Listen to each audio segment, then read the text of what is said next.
Good evening, everyone. Am I audible and visible?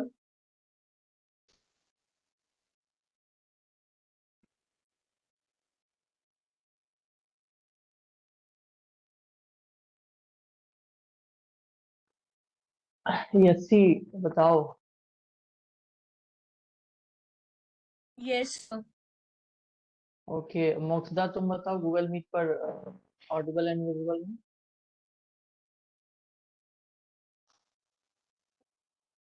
Okay.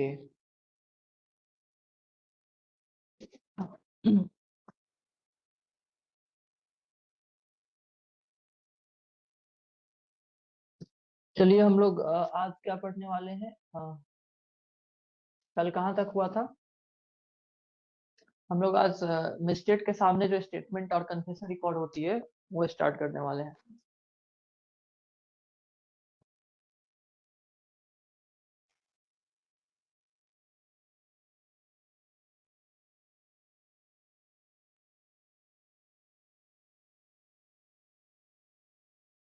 Direct निकाल लीजिए सभी लोग.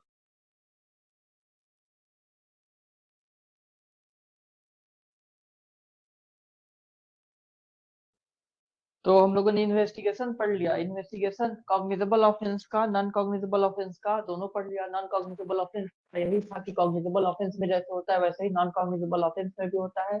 और कॉग्निजेबल ऑफेंस का प्रोसीजर हम लोगों ने कल डिस्कस किया हुआ था. कल्पना वाइज कोई क्वेश्चन अगर है आपका. No sir. ओके. फिर आप लोग डायरेक्ट निकालिए सेक्शन 183. बहुत ही पॉपुलर सेक्शन है. 164 था सीआरपीसी का. सीआरपीसी का सेक्शन 154 जो कि बहुत ही पॉपुलर सेक्शन. इससे क्वेश्चंस हमेशा ही आते रहे हैं, प्रीलिम्स में हो चाहे मेंस में हो. तो बहुत इंपॉर्टेंट सेक्शन है. इसके सारे जो पॉइंट है एमसीक्यू के लिए भी इंपॉर्टेंट है, इसलिए आप लोग अंडरलाइन करते चलिएगा. मुफ्दा बैरक निकाल लिया तुमने. Okay okay.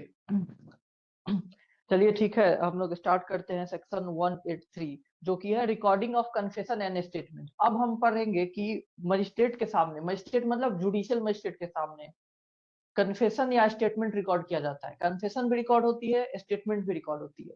दोनों का अपना अलग अलग एविडेंशियल वैल्यू है.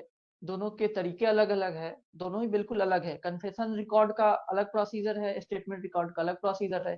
दोनों की वैल्यू भी बिल्कुल भी अलग है. वही पढ़ना है इस सेक्शन में, सेक्शन 183 या सेक्शन 164 ऑफ सीआरपीसी.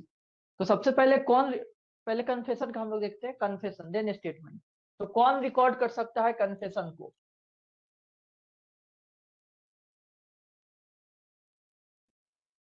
कौन रिकॉर्ड कर सकता है. Judicial magistrate. पुलिस कर सकता है कि नहीं. पुलिस कर सकता है कि नहीं रिकॉर्ड कन्फेशन को. मैंने रिकॉर्डिंग स्टार्ट किया था. Okay. मिहिर बताओ, पुलिस रिकॉर्ड कर सकता है कि नहीं कन्फेशन. नहीं पता भैया. अच्छा सांभवी बताओ. सर मैजिस्ट्रेट करते हैं ना. ओके. और अगर पुलिस ने रिकॉर्ड कर लिया है तो क्या होगा. नहीं करते हम. नहीं, मान लो कर ही लिया पुलिस ने. करते हैं एक्चुअली. प्रैक्टिकली पुलिस खूब कन्फेशन रिकॉर्ड करते हैं. ये नहीं कि नहीं करते हैं. वो लोग अरेस्ट करने के बाद ऑफेंडर से हाँ, कन्फेशन रिकॉर्ड कर लेते वो हैं. इनएडमिसिबल होता है इंडियन एविडेंस एक्ट में. वो अगर उन पे हाँ कुछ बिल्कुल. कन्फेशन किया जाता है. हाँ वो इनएडमिसिबल हो जाएगा. कोर्ट ऑफ लॉ में वो इनएडमिसिबल होगा, उसकी वैल्यू नहीं होगी. इसलिए कोई रेलेवेंस नहीं है कि पुलिस कन्फेशन रिकॉर्ड करे. वो जो भी एविडेंस कलेक्ट करना है वो करे, जो भी डिस्कवरी करना है वो करे, वो सब रेलिवेंट होगा. लेकिन कन्फेशन रिकॉर्ड करना पुलिस के द्वारा दैट वुड बी इरेलीवेंट. इसलिए पुलिस का कन्फेशन रिकॉर्ड करना वो कोर्ट में एडमिसिबल नहीं माना जाता है. लेकिन इसका मतलब ये नहीं कि पुलिस नहीं करता है रिकॉर्ड. खूब रिकॉर्ड करते हैं वो लोग कन्फेशन. ओके. तो मजिस्ट्रेट करता है सांभवी ने बोला, तो एग्जीक्यूटिव मजिस्ट्रेट कर सकता है क्या कन्फेशन रिकॉर्ड. Executive magistrate. बताओ रीचा। जुडिशियल। ओके संभव जुडिशियल मजिस्ट्रेट। और मेट्रोपॉलिटन मजिस्ट्रेट कर सकता है, मेट्रोपॉलिटन मजिस्ट्रेट। हाँ हाँ सर, कर सकते हैं। बिल्कुल, क्योंकि वो भी मतलब एक वहाँ तरह पे का जो जुडिशियल जुडिशियल मजिस्ट्रेट ही है, मजिस्ट्रेट बस वो होते हैं वो मेट्रोपॉलिटन। हाँ मेट्रोपॉलिटन, म- वो हाँ बिल्कुल। वही होते हैं, वो तो बस नाम अलग हो जाता है पॉपुलेशन की हाँ वजह से। मेट्रोपॉलिटन एरिया का इसलिए मेट्रोपॉलिटन मजिस्ट्रेट है। सर, हाँ रीचा बोलो। सर ये मैजिस्ट्रेट ऑफ द डिस्ट्रिक्ट ऐसा क्यों लिखा है? हाँ बताता हूँ। ठीक है, तो कौन कन्फेशन रिकॉर्ड कर सकता है? जुडिशियल मजिस्ट्रेट कर सकता है, मेट्रोपॉलिटन मजिस्ट्रेट कर सकता है। उस डिस्ट्रिक्ट का कोई भी जुडिशियल मजिस्ट्रेट या मेट्रोपॉलिटन मजिस्ट्रेट कर सकता है। जिस डिस्ट्रिक्ट में ऑफेंस कमिट हुई है वहां पे ले गया गया हुआ है, पुलिस जो है, पुलिस ले जाती है। पुलिस ले जाती है ऑफेंडर को किसके पास? अगर कन्फेशन करने के लिए रेडी है जो ऑफेंडर है, तो पुलिस उसको जुडिशियल मजिस्ट्रेट के पास ले जाएगी। तो ये नहीं देखेगी कि कौन सा जुडिशियल मजिस्ट्रेट के पास ले जाए। किसी भी जुडिशियल मजिस्ट्रेट उस डिस्ट्रिक्ट में, जो भी उसको जुडिशियल मजिस्ट्रेट उसको नियर लग रहा है या दूर जैसा भी उसको लग रहा है, उसके पास ले जा सकती है कन्फेशन रिकॉर्ड कराने। फर्क नहीं पड़ता कि उस जुडिशियल मजिस्ट्रेट को उस केस को देखने का जुरिडिक्शन है भी कि नहीं है। Any judicial magistrate of the district can record the confession. Judicial magistrate जब जब बोल रहा हूँ तो आप मेट्रोपॉलिटन मजिस्ट्रेट भी प्रिज्यूम कीजिएगा, ठीक है। तो उस डिस्ट्रिक्ट का कोई भी, इसलिए लिखा हुआ है of the district. Any any magistrate लिखा हुआ है, any magistrate of the district in which the information about the commission of any offence has been registered. जिस डिस्ट्रिक्ट में एफआईआर रजिस्टर्ड हुआ है, मतलब कॉग्निजेबल ऑफेंस कमिट हुई है, उसकी एफआईआर रजिस्टर्ड हुई है, उस डिस्ट्रिक्ट का किसी भी जुडिशियल मजिस्ट्रेट के पास कन्फेशन रिकॉर्ड करवाया जा सकता है। तो इससे एक और इंपॉर्टेंट बात होती है, किसी से भी जुरिस्डिक्शन, अगर जुरिस्डिक्शन किसकी जुरिस्डिक्शन या तो हो सकता है या नहीं हो सकता है। उस मजिस्ट्रेट का जुरिस्डिक्शन उस केस में हो सकता है, नहीं भी हो सकता है। अगर हो सकता है तो भी रिकॉर्ड करेगा क्या? रिकॉर्ड कर सकता है कि नहीं कर सकता है? यस, रिकॉर्ड तो भी करेगा। अगर जुरिस्डिक्शन नहीं है तो भी रिकॉर्ड करेगा। अगर उस केस में उस मजिस्ट्रेट की जुरिस्डिक्शन है तो भी वो रिकॉर्ड कर सकता है, नहीं भी है तो भी रिकॉर्ड कर सकता है। It means any judicial magistrate of the district can record the confession of any accused irrespective of the irrespective of his jurisdiction to deal with that particular case। ये फर्क नहीं पड़ता है कि उस जुडिशियल मजिस्ट्रेट का जुरिस्डिक्शन है कि नहीं उस केस को देखने के लिए। किस केस को देखने के लिए? जिसका जो ऑफेंस कमिट हुई है, जिसका वो कन्फेस करना है हुआ है। सभी जुडिशियल मजिस्ट्रेट का तो जुरिस्डिक्शन होता नहीं है, लेकिन फिर भी वो इतना कॉम्पिटेंट है, लॉ ने उसको, बीएनएसएस ने उसको कॉम्पिटेंट बनाया हुआ है कि वो कन्फेशन रिकॉर्ड कर सकता है इस प्रोसेस को फॉलो करते हुए। जो इस सेक्शन में दिया हुआ है 183 में सारे प्रोसीजर, उसको फॉलो करते हुए वो एक वैलिड कन्फेशन रिकॉर्ड कर सकता है। अगर प्रोसेस को, जो प्रोसीजर है उसको सही से फॉलो नहीं करेगा तो उसको वैलिड कन्फेशन नहीं मानेंगे, वो आगे जाकर के कन्विक्शन का बेसिस नहीं बन पाएगा। तो सबसे पहला इंपॉर्टेंट ये बात याद कर लीजिए आप लोग, एनी जुडिशियल मजिस्ट्रेट और metropolitan magistrate can record confession. दूसरी बात, चाहे उसकी जुरिस्डिक्शन हो चाहे ना हो उस केस में, तो भी रिकॉर्ड कर सकता है। और ऑफ द डिस्ट्रिक्ट मतलब जिस डिस्ट्रिक्ट में ऑफेंस कमिट हुई है, एफआईआर रजिस्टर हुई है, उस डिस्ट्रिक्ट का किसी भी जुडिशियल मजिस्ट्रेट के पास। क्योंकि एक डिस्ट्रिक्ट में बहुत सारे जुडिशियल मजिस्ट्रेट होते हैं, बहुत सारे जुडिशियल मजिस्ट्रेट होते हैं, सब डिविजन्स भी होते हैं, कोर्ट के बने हुए रहते हैं। ठीक है रीचा? Yes sir. ओके, चलिए अगला पॉइंट पे आते हैं। अच्छा, अब अगला हो गया, ये मैं मिटा देता हूं। कौन रिकॉर्ड कर सकता है अब जान गए, जुरिस्डिक्शन भी जान गए। अब किस स्टेज पे रिकॉर्ड होता है कन्फेशन? जो है किस स्टेज पे रिकॉर्ड किया जाता है? क्या ट्रायल के समय रिकॉर्ड होता है, कि क्या एफआईआर रजिस्टर होने के पहले रिकॉर्ड होता है या बाद रिकॉर्ड होता है? Stage stage of recording confession, मतलब किस स्टेज पे कन्फेशन रिकॉर्ड किया जाता है? तो इसका आंसर है कि इन्वेस्टिगेशन वाले स्टेज पे किया जाता है, जब वो इन्वेस्टिगेशन ऑनगोइंग रहता है, चल रहा होता है।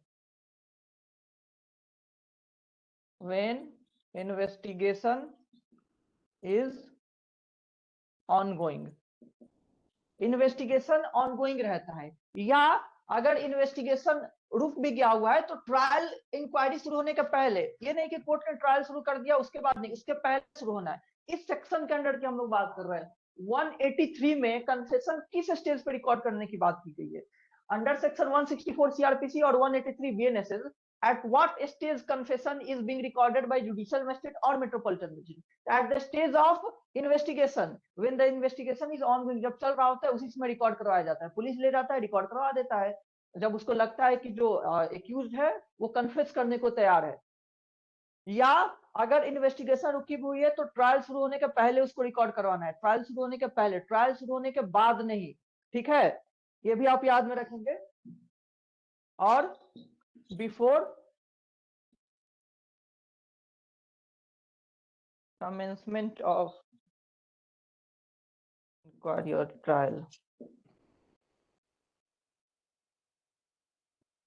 ओके, एक ये भी इंपॉर्टेंट बात आ गई। चलिए अब हम देखते हैं पहला सबसेक्शन को। 183 के पहला सबसेक्शन में क्या कह रहा है? लिखा हुआ है एनी मजिस्ट्रेट। समझ गए एनी मजिस्ट्रेट का कौन सा मतलब हो गया? Any judicial magistrate, any metropolitan magistrate, ना कि executive magistrate. Okay, any judicial और एग्जीक्यूटिव, सॉरी, एनी जुडिशियल और metropolitan magistrate of the district in which the information about the commission of an offense had been registered may whether or not he has jurisdiction in the case। ये भी बात आप जान गए कि चाहे उसका जुरिस्डिक्शन हो चाहे नहीं उस केस में, ये फर्क नहीं पड़ता कि उसका जुरिस्डिक्शन है चाहे नहीं है।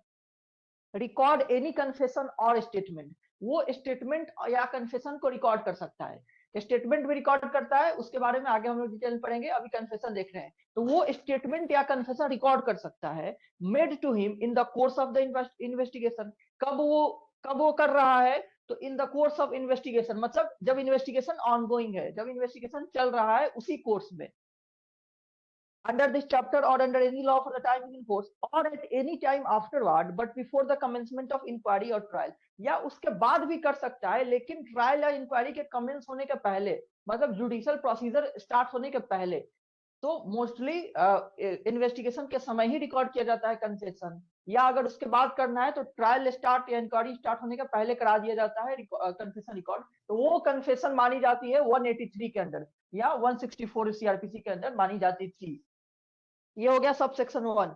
इसमें आपको याद रखना है कि क्वेश्चन आते हैं एमसीक्यू कि किस स्टेज पे रिकॉर्ड होती है, फिर कौन सा रिकॉर्ड कौन रिकॉर्ड कर सकता है, और जुरिस्डिक्शन वाले भी पूछ लिए जाते हैं कि जुरिस्डिक्शन होना चाहिए कि नहीं होना चाहिए, कई बार पूछा हुआ है। तो जुरिस्डिक्शन हो या ना हो रिकॉर्ड कर सकता है कन्फेशन कोई भी जुडिशियल मजिस्ट्रेट उस डिस्ट्रिक्ट का, या कोई भी मेट्रोपॉलिटन मजिस्ट्रेट अगर वो मेट्रोपॉलिटन एरिया है तो। समझ में आया सब सेक्शन 1 की सारी बातें? यस, उसका प्रोवाइजो अभी बाकी है। Yes sir. ओके, आप लोग याद कर लीजिएगा, ये सारी बातें बहुत इंपॉर्टेंट है। चलिए इसका पहला प्रोवाइजो पहला कहता है कि एनी कन्फेशन और statement made under this subsection may also be recorded by audio video electronic means in the presence of the advocate of the person accused of an offence. इसमें आपको याद करने वाली चीज ये है कि एडवोकेट के प्रेजेंस में अगर आप audio video electronic means record कर रहे हैं तो वो एडवोकेट के प्रेजेंस में कर दिए। नॉर्मली नहीं करनी है एडवोकेट के प्रेजेंस में, जब इलेक्ट्रॉनिक मोड में हो रहा है रिकॉर्ड तब एडवोकेट के प्रेजेंस में कर दिया। तो क्वेश्चन यही पूछेगा कि क्या वो करना जरूरी है एडवोकेट के प्रेजेंस में, कंपलसरी है? तो आंसर इज नो। कब करना जरूरी है? जब वो ऑडियो वीडियो इलेक्ट्रॉनिक मींस से हो रहा है रिकॉर्ड, तब जरूरी है एडवोकेट के प्रेजेंस में। तो आप लोग अंडरलाइन कर लीजिए एडवोकेट को और ऑडियो वीडियो इलेक्ट्रॉनिक मींस को, ताकि याद रहे कि ऑडियो वीडियो इलेक्ट्रॉनिक मींस से अगर करना है तभी एडवोकेट के प्रेजेंस में करना कंपलसरी है तब। ओके, सेकंड प्रोवाइजो और इंपॉर्टेंट है। Provided further that no confession shall be recorded by a police officer on whom any power of a magistrate has been conferred under any law for the time being in force। देखिए कई बार होता है किसी police officer पे अगर state government जो है किसी मजिस्ट्रेट का पावर कन्फर किया हुआ है, मजिस्ट्रेट का मतलब जुडिशियल मजिस्ट्रेट का पावर, अगर किसी एग्जीक्यूटिव पर्सन को जुडिशियल पावर कन्फर किया गया है, एग्जीक्यूटिव पर्सन को भी जुडिशियल पावर कई बार कन्फर किए जाते हैं, तो क्या वो अब कन्फेशन रिकॉर्ड करने के लिए कैपेबल हो गया, कॉम्पिटेंट हो गया? आंसर इज नो, नहीं होगा। किसी भी एग्जीक्यूटिव पर्सन को या पुलिस ऑफिसर्स को अगर जुडिशियल पावर कन्फर किया गया है, मतलब दिया गया हुआ है, टेम्पोररी पर्पस के लिए दी जाती है जुडिशियल पावर, तो वो उसको एलिजिबल नहीं कर देता है कि वो कन्फेशन रिकॉर्ड करे, क्योंकि कन्फेशन रिकॉर्ड किया जाना एक प्रॉपर जुडिशियल वर्क है। और जुडिशियल कन्फेशन जो, ये जुडिशियल कन्फेशन की बात हो रही है, एक्स्ट्रा जुडिशियल कन्फेशन की नहीं। तो ये एक जुडिशियल मजिस्ट्रेट ही, मतलब जुडिशरी का ही कोई ना कोई पर्सन रिकॉर्ड करेगा, तभी वो वैलिड मानी जाएगी। और कोई ऐसा पर्सन जिसको टेम्पोररी जुडिशियल पावर कन्फर किया गया हो, तो वो एलिजिबल नहीं हो जाता है एक वैलिड कन्फेशन रिकॉर्ड करने के लिए। प्रोवाइजो 2 बहुत इंपॉर्टेंट है, ठीक है रीचा? सर एक बार फिर।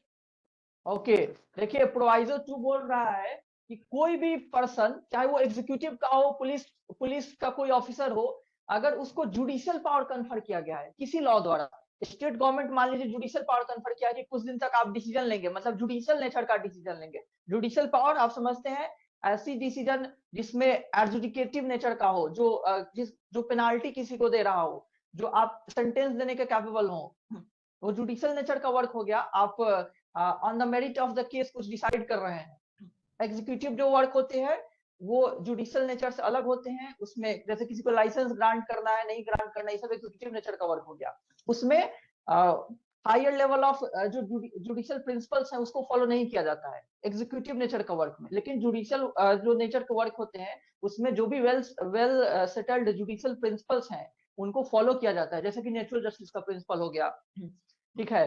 तो कह रहा है कि किसी एग्जीक्यूटिव पर्सन को या किसी पुलिस ऑफिसर को अगर जुडिशियल पावर कन्फर किया गया है, तो इससे वो एग्जीक्यूटिव मजिस्ट्रेट अगर है, चाहे पुलिस ऑफिसर जो है, वो कन्फेशन रिकॉर्ड नहीं कर सकता है। फिर भी ये नहीं कि मान लो मैं एग्जीक्यूटिव मजिस्ट्रेट हूँ या मैं पुलिस ऑफिसर हूँ, मुझे स्टेट गवर्नमेंट ने जुडिशियल पावर कन्फर किया हुआ है कि मैं अगले 1 महीने तक क्या करूंगा, एक पर्टिकुलर जुडिशियल फंक्शन का काम करूंगा, जुडिशियल नेचर का काम करूंगा। तो मान लो मैं कन्फेशन रिकॉर्ड करने लगा कि मैं भी जुडिशियल वर्क कर रहा हूँ, जुडिशियल मजिस्ट्रेट भी जुडिशियल वर्क कर रहा हूँ, तो यहाँ पे मेरा जो कन्फेशन रिकॉर्ड करना होगा वो वैलिड नहीं मानी जाएगी, क्योंकि एक्चुअली मैं एक जुडिशियल मजिस्ट्रेट नहीं हूँ।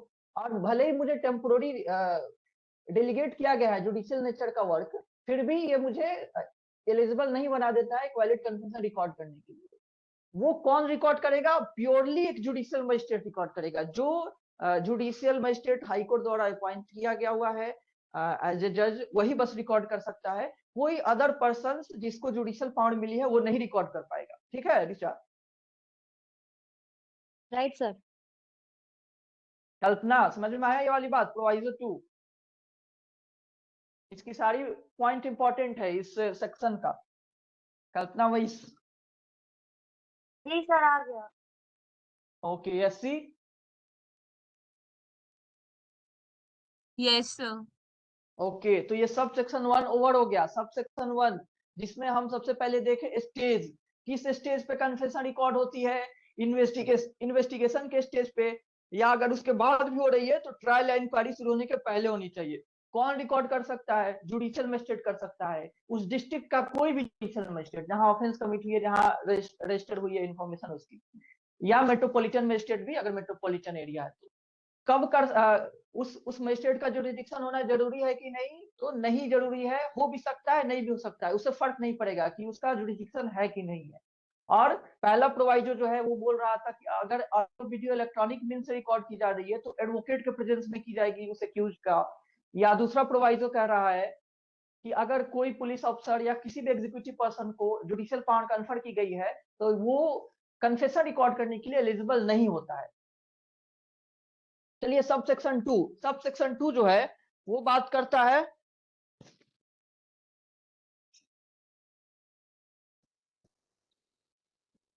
वॉलेंट्री नेचर ऑफ कन्फेशन का, बात करता है voluntary nature of confession. Confession का नेचर वॉलेंट्री होना ही चाहिए, ये बहुत इंपॉर्टेंट है। बस कन्फेशन रिकॉर्ड करना इनफ नहीं है।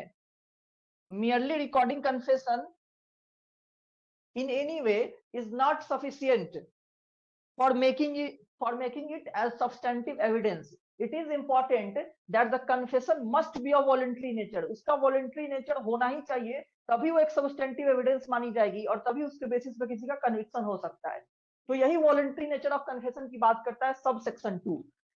तो आइए देखते हैं सब सेक्शन 2 में। सब सेक्शन 2 में बोल रहा है कि जो जुडिशियल मजिस्ट्रेट कन्फेशन रिकॉर्ड कर रहा होता है, जो जुडिशियल मजिस्ट्रेट कन्फेशन रिकॉर्ड कर रहा होता है, उसको कुछ वार्निंग देनी है। किसको वार्निंग देनी है? जो रिकॉर्ड करवा रहा है अपना कन्फेशन, मतलब एक्यूज्ड पर्सन को, ऑफेंडर को कुछ वार्निंग देनी है उससे कन्फेशन रिकॉर्ड करने से पहले, ठीक है? तो क्या क्या वार्निंग देनी है?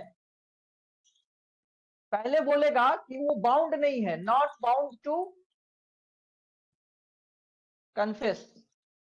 पहला वार्निंग देगा कि आप जो है कन्फेस करने के लिए बाउंड ही नहीं है, you can not be compelled to confess. ठीक है, आपको कन्फेस करने के लिए कंपेल नहीं किया जा सकता है, आप बाउंड भी नहीं है, आप अपनी स्वेच्छा से दे रही हैं चीज।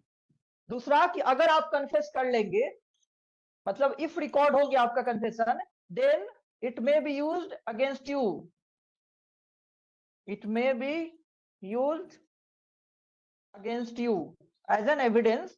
अगर आपने कन्फेशन रिकॉर्ड करवा लिया तो ये आपके खिलाफ ही एविडेंस के रूप में यूज हो सकता है। ये दो वार्निंग देनी है, ये दो वार्निंग देनी है। क्या वार्निंग देनी है? सबसे पहला वार्निंग देना है कि आप कन्फेशन रिकॉर्ड कराने के लिए आप बाउंड नहीं है, आप पे कोई बाध्यता नहीं है कि आपको कन्फेस करना ही करना है।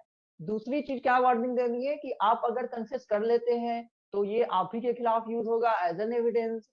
ये दोनों बातें सुन करके भी अगर वो कन्फेस करने को तैयार है तभी वो कन्फेशन रिकॉर्ड की जाएगी। और दोनों करने के साथ साथ जुडिशियल मजिस्ट्रेट को खुद को भी सेटिस्फाई करना है। क्या सेटिस्फाई करना है? कि ये जो कन्फेशन कर रहा है, ये जो एक्यूज पर्सन, वो सच में वॉलंटरी नेचर का है।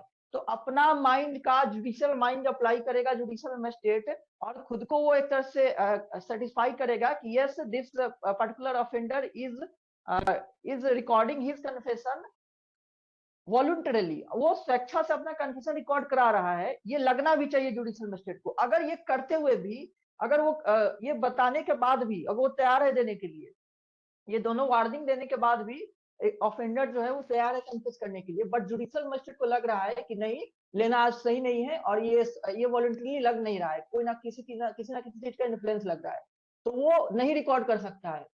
ठीक है, जुडिशियल मजिस्ट्रेट को ये पावर है कि वो नहीं रिकॉर्ड कर सकता है, वो पोस्टपोन कर सकता है कि ठीक है आप कल रिकॉर्ड करवाइएगा, फिर कल भी लगे वो और पोस्टपोन करा सकता है। तो जुडिशियल मजिस्ट्रेट जो है जब तक ये ना सेटिस्फाई हो जाए कि ये वॉलंटरी नेचर का ही है, तब तक वो चीजों को पोस्टपोन भी कर सकता है या रिकॉर्ड करने से मना भी कर सकता है। ठीक है, तो आइए ये पढ़ते हैं सब सेक्शन 2 जिसमें यही बातें लिखी हुई है।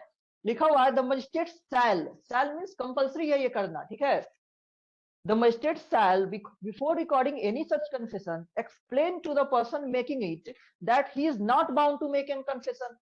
तो पहला वार्निंग हो गया कि he is not bound to make confession। वो उसको एक्सप्लेन करेगा, वार्निंग देगा कि तुम बाउंड नहीं हो कन्फेस करने के लिए। And that if he does so, अगर वो कन्फेस करता है, it may be used as evidence against him, तो उसी के अगेंस्ट में वो एविडेंस के रूप में यूज हो सकता है। दूसरी वार्निंग जो मैंने बताई, ये दोनों वार्निंग देने के साथ साथ मजिस्ट्रेट क्या करेगा? And the magistrate shall not record any confession unless upon questioning the person making it, he has reason to believe that it is being made voluntarily। वो चाहे और भी जो कुछ क्वेश्चन पूछना चाहता है पूछ के, वो खुद को मजिस्ट्रेट कन्विंस्ड होना चाहिए, मजिस्ट्रेट खुद को सेटिस्फाई करनी चाहिए कि ये वॉलंटरी नेचर का कन्फेशन हो रहा है, तभी वो रिकॉर्ड करेगा। और जब तक कि वो सेटिस्फाई नहीं हो जाता है तब तक वो रिकॉर्ड नहीं करेगा कि ये कन्फेशन वॉलंटरी नेचर का है। ठीक है, तो सब सेक्शन 2 जो है इसमें आपको 3 बात याद रखनी है। सबसे पहला वार्निंग देना है कि आप बाउंड नहीं है करने के लिए कन्फेस। दूसरी वार्निंग देनी है कि कन्फेस करेंगे तो आपके अगेंस्ट यूज होगा। तीसरा, मजिस्ट्रेट को खुद सेटिस्फाई होना है, चाहे जो भी क्वेश्चन पूछे वो पूछ करके कि ये जो कन्फेशन हो रही है that is a voluntary nature, वो स्वेच्छा से कर रहा है, किसी कंपल्सन में नहीं कर रहा है, किसी दूसरे वजह से ना कर रहा है, वो अपने मन से कर रहा है। Is it okay to everyone? Subsection 2 Mokshada बताओ। Okay, Shambhavi. Yes sir. Okay, तो ये सब सेक्शन 2 था जिसमें वार्निंग देने की बात की गई। वॉलंटरी नेचर ऑफ कन्फेशन की बात कर रहा है। कन्फेशन वॉलंटरी नेचर की होनी चाहिए, ये इंश्योर करना है। कौन इंश्योर करेगा? Judicial magistrate. क्योंकि पुलिस जो है वो धमकी दे करके ये सब करके ला देता है कि कन्फेस करो कोर्ट में। चलिए अब आते हैं सब सेक्शन 3। सब सेक्शन 3 जो है, सब सेक्शन 3 अब है कि मान लो वो रिफ्यूज कर दिया, रिफ्यूजल टू कन्फेस। ये बात करता है कि अगर ऑफेंडर के पार्ट पे या अक्यूज के पार्ट पे रिफ्यूजल आ जाता है कन्फेस करने के लिए, वो मना कर देता है कन्फेस करने से, देन क्या करना है जुडिशियल मजिस्ट्रेट को? अगर ऑफेंडर रिफ्यूज कर देता है कन्फेस करने के लिए, लाया गया था पुलिस के द्वारा कि कन्फेस करो, और वो मना कर देता है कि जब ये मान लो वार्निंग दिया गया, वार्निंग देने के बाद वो बोलता है कि नहीं अब नहीं करना चाहते कन्फेशन, देन जुडिशियल मजिस्ट्रेट को क्या करना है, यही बोल रहा है सबसेक्शन 3। तो आइए देखते हैं, लिखा हुआ है if at any time before the confession is recorded the person appearing before the magistrate states that he is not willing to make the confession, वो अपना अनविलिंगनेस दिखाता है, अनविलिंगनेस टू कन्फेस। जो एक्यूज्ड है वो क्या दिखाता है, वो अनविलिंगनेस टू कन्फेस दिखाता है, वो बोलता है कन्फेस देने के लिए अब वो इच्छुक नहीं है, वो अब नहीं देना चाहता है। Then the magistrate shall not authorize the detention of such person in police custody, तो उसको पुलिस कस्टडी में नहीं देना है, police custody detention can't be ordered, then police custody detention cannot be ordered, उस ऑफेंडर को पुलिस कस्टडी में नहीं भेजनी है। तो बताइए कौन सी कस्टडी में भेजेगा, जब पुलिस कस्टडी में नहीं भेजेगा तो किस कस्टडी में भेजेगा रीचा? Sir judicial custody.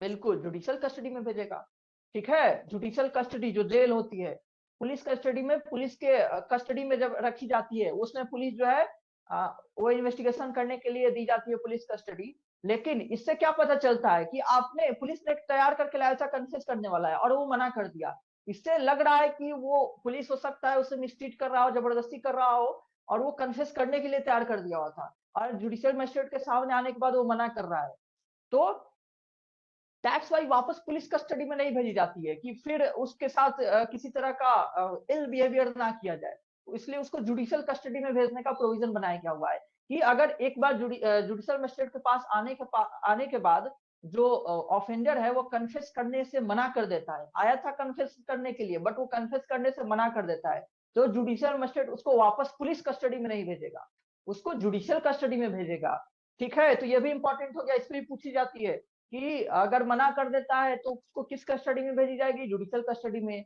या अगर या मना करने के बाद पुलिस कस्टडी में भेजी जा सकती है कि नहीं, तो नो, नहीं भेजी जा सकती है, ठीक है। तो ये सब सेक्शन 3 हो गया। If after refusal to confess the accused person can not be sent to the police custody, उसको किस डिटेंशन में भेजी जाएगी, जुडिशियल कस्टडी में भेजी जाएगी। चलिए सब सेक्शन 3 हो गया। अब हम लोग मैनर भी डिस्कस कर लेते हैं।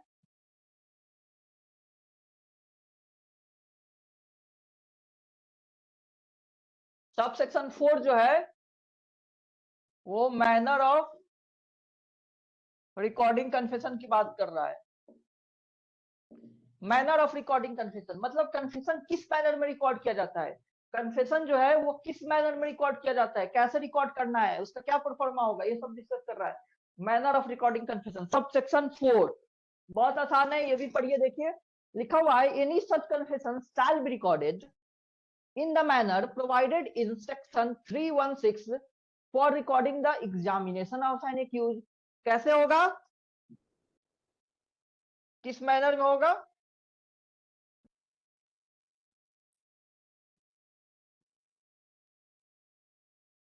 जैसे एक्यूज को एग्जामिन किया जाता है, एक्यूज पर्सन को जैसे एग्जामिन किया जाता है, आगे पढ़ना है, एग्जामिनेशन का चैप्टर है पूरा, आगे पढ़ना है कैसे एग्जामिन की जाती है चीजों को। तो एक्यूज पर्सन को जैसे एग्जामिन की जाती है उसी तरह उसका कन्फेशन भी रिकॉर्ड कर लिया जाएगा। जैसे एक्यूज पर्सन को एग्जामिन किया जाता है वैसे ही उसका कन्फेशन भी रिकॉर्ड किया जाएगा। 316 में दिया हुआ है कैसे एग्जामिन किया जाता है, और उस तरह से रिकॉर्ड तो कर लिया जाएगा कि हाँ वो बोल रहा है, उसकी बातों को रिकॉर्ड कर लिया गया। उसके बाद उसका उस पर साइन करवाया जाएगा, कंपल्सरी है कि उस पर उसका साइन करवाया जाएगा, साइन बाय एक्यूज, एक्यूज का ही साइन करवाया जाएगा, ये भी कंपल्सरी है। एक्यूज पर्सन का साइन करवाया जाएगा रिकॉर्ड करने के बाद, ठीक है। एंड एक थर्ड चीज भी है, the magistrate shall make a memorandum at the foot of such record to the following effect, ठीक है। तो फिर एक मेमोरेंडम भी बनाएगा, मेमोरेंडम एट द फुट। देखिए 3 चीजें आ गई सब सेक्शन 4 से। किस मैनर में रिकॉर्ड किया जाएगा, तो सेक्शन 316 में जो दिया हुआ है procedure of examination of accuse, section 316 of BNSS में जो एग्जामिनेशन ऑफ एक्यूज के लिए जो प्रोसीजर दिया हुआ है उसी मैनर में उसका कन्फेशन रिकॉर्ड कर लिया जाएगा। उसके बाद उसके नीचे उसको साइन करवा लिया जाएगा एक्यूज पर्सन से, क्योंकि वही रिकॉर्ड किया हुआ है। हमने पढ़ा था जब पुलिस स्टेटमेंट रिकॉर्ड करता है तो वो साइन करवाया जाता है कि नहीं करवाया जाता है ऋचा? पुलिस स्टेटमेंट रिकॉर्ड करता है विटनेसेस का, तो वो उसको साइन करवाया जाता है कि नहीं विटनेसेस उस पे? नहीं सर। नहीं करवाया जाता है साइन। लेकिन यहाँ साइन करवाने की बात की जा रही है। जुडिशियल मजिस्ट्रेट के सामने कन्फेशन रिकॉर्ड हुई है तो उस पर वो साइन भी करवाएगा। तो दूसरा हो गया साइन करवा लिया जाएगा एक्यूज से या ऑफेंडर से।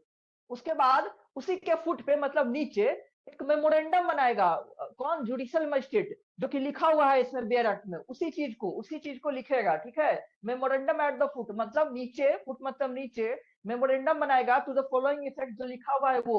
इससे एक तरह का ये ऑब्लिगेशन है जुडिशियल मजिस्ट्रेट का, जो इंश्योर करता है कि मैंने सब कुछ फॉलो किया हुआ है। देखिए क्या लिखा हुआ है, आई हैव एक्सप्लेन्ड टू, मतलब जो भी एक्यूज का नेम है, that he is not bound to make a confession, जो हमने ऊपर पढ़ा भी हुआ है कि उसको वार्निंग देना है। तो वार्निंग दिया हुआ है, यही एक तरह से लिख रहा है जुडिशियल मजिस्ट्रेट कि मैंने उसको वार्निंग दिया हुआ था। not bound to make a confession, and that if he does so any confession he may be used as an evidence against him, उसके अगेंस्ट एविडेंस के रूप में यूज होगा।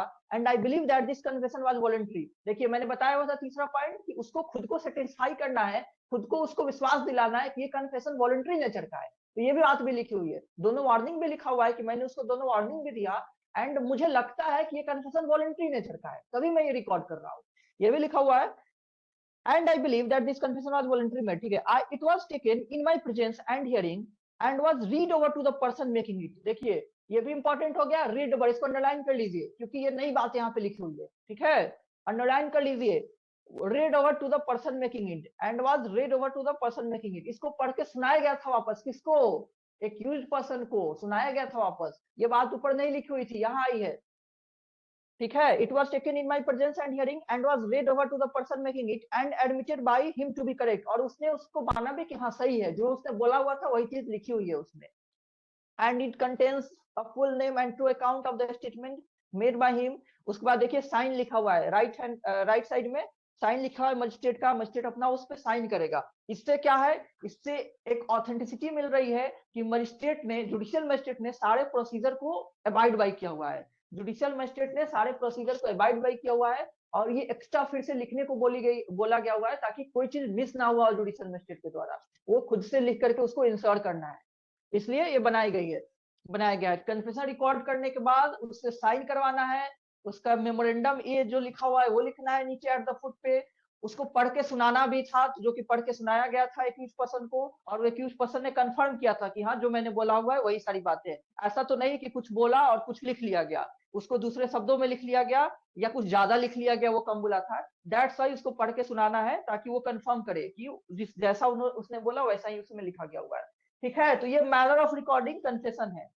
कैसे रिकॉर्ड किया जाता है? जैसे एक्यूज को एग्जामिन किया जाता है, उसके बाद उस पर साइन करवा लिया जाता है, उसको पढ़ के सुना दिया जाता है, कंफर्म कर लिया जाता है। देन मजिस्ट्रेट उसको नीचे मेमोरेंडम बनाएगा, नीचे ये जो लिखा हुआ है वही बातें लिखेगा और अपना साइन कर देगा। देन जाकर ये बनता है वैलिड कन्फेशन। अब ये जो है एक सब्सटेंटिव एविडेंस बन गया है जिसके बेसिस पर उस एक्यूज को कन्विक्ट किया जाएगा। ठीक है, समझ में आया? सबसेक्शन 4 रीचा। जी सर। और इस सारे प्रोसेस से को स्ट्रिक्टली अबाइड बाई करना है जुडिशियल मजिस्ट्रेट द्वारा। ये कोई भी डिस्क्रिशनरी नहीं है इसमें कि हाँ ये कर लिए या छोड़ दिए। जितने भी चीजें लिखी हुई हैं उनको स्ट्रिक्टली अबाइड बाई करना है while recording a valid confession. अगर चीजों को ओमिट की जाती है तो बहुत दिक्कत हो जाएगी, उसकी एविडेंसरी वैल्यू कम हो जाएगी, वो सब्सटेंटिव एविडेंस नहीं रह पाएगा। चलिए हम आते हैं अब स्टेटमेंट पर। ये हो गया कन्फेशन का। इसके जितने भी पॉइंट मैंने बताया सभी प्रीलिम्स के लिए बहुत इंपॉर्टेंट है और ओवरऑल ये टॉपिक मेंस के लिए भी इंपॉर्टेंट है।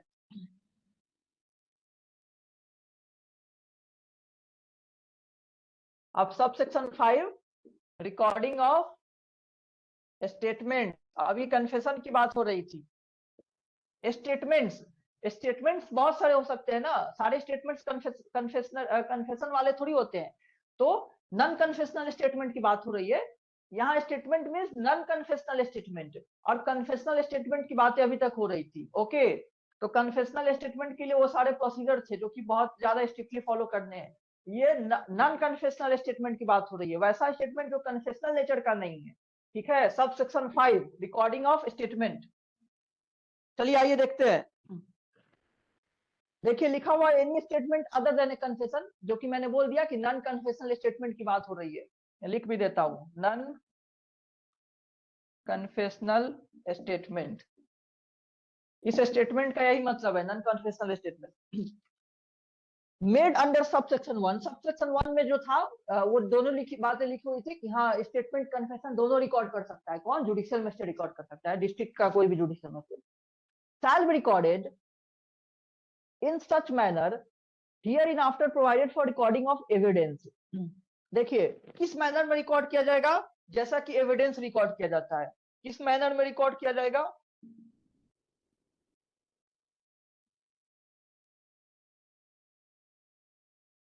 Like evidence is recorded. आगे जो चैप्टर्स है आगे मिलेंगे कि कैसे रिकॉर्डिंग होती है चीजों की। तो जैसे एविडेंस रिकॉर्ड किया जाता है नॉर्मल, उसी मैनर में स्टेटमेंट रिकॉर्ड किया जाएगा। कोई अलग का प्रोसीजर नहीं दिया हुआ है। जैसे स्टेटमेंट रिकॉर्ड की जाती है वैसे ही, जैसे एविडेंस रिकॉर्ड की जाती है वैसे ही नॉन कन्फेशनल स्टेटमेंट को रिकॉर्ड किया जाएगा। तो in such manner hereinafter provided for recording of evidence. आप रिकॉर्डिंग ऑफ एविडेंस को अंडरलाइन भी कर सकते हैं या लिखना है तो इसको लिख लीजिए। as is in the opinion of magistrate best fitted to the circumstances of the case। Magistrate का दिया हुआ है कि वो डिसाइड करेगा कि इस केस के हिसाब से कैसा फिट बन रहा है, कि एविडेंस को कैसे रिकॉर्ड किया जाना है, एविडेंस कैसे रिकॉर्ड किया जाना है। इसमें ऐसे भी मजिस्ट्रेट की डिस्क्रिप्शन होती है। And the magistrate shall have the power to administer oath. देखिए इंपॉर्टेंट बात लिख दिया है, मजिस्ट्रेट कैन एडमिनिस्टर ओथ। वो ओथ एडमिनिस्टर करवा सकता है, जिससे रिकॉर्ड करवा रहा है उससे ओथ पे एडमिनिस्टर करवा सकता है कि हाँ तुम ओथ पे एडमिनिस्टर करो कि तुम बातें जो बोल रहे हो वो सही हो। तो magistrate shall have power to administer oath to the person whose statement is so recorded. जिसका स्टेटमेंट रिकॉर्ड किया जा रहा है उस पर्सन से ओथ भी एडमिनिस्टर करवा सकता है। ओथ एडमिनिस्टर कराना मतलब एफिडेविट पे बातें लिखवा सकता है कि हाँ आप एडमिनिस्टर कीजिए ओथ पर कि ये बातें जो है वो सही है। ठीक है, स्टेटमेंट रिकॉर्ड करवा रहा है। इसलिए कन्फेशन में तो बहुत सारी प्रोसीजरल चीजें थी क्योंकि वो बहुत इंपॉर्टेंट एविडेंस है। स्टेटमेंट जो होता है non confessional statement, that is not substantive evidence. ये सब्सटेंटिव एविडेंस नहीं मानी जाती है। इसके बेसिस पे कन्विक्शन नहीं हो सकती है। Solely on that basis conviction नहीं होती है। ये एक इंपॉर्टेंट है for the purpose of corroboration या कंट्राडिक्शन, आगे यूज होती है। जैसा मैंने बताया था कि जो पुलिस स्टेटमेंट रिकॉर्ड करती है वो कंट्राडिक्शन पर्पज के लिए यूज होती है, वैसे मजिस्ट्रेट जो स्टेटमेंट रिकॉर्ड कर रहा है ये कंट्राडिक्शन और कोरोबोरेशन दोनों पर्पज के लिए यूज होती है। लेकिन फिर भी ये सब्सटेंटिव एविडेंस नहीं है, इसके बेसिस पे किसी का कन्विक्शन नहीं हो सकता है सोलली ऑन दैट बेसिस। ठीक है, इसलिए इसका नॉर्मल प्रोसीजर है, जैसे एविडेंस रिकॉर्ड किया जाता है वैसे इनको भी रिकॉर्ड कर लेना है और ओथ पे भी एडमिनिस्टर करवा सकता है। और जैसा कल भी मैंने बताया था कि ओथ पे एडमिनिस्टर करवा लेने का मतलब ये नहीं कि जो बातें बोली गई है वो सही है।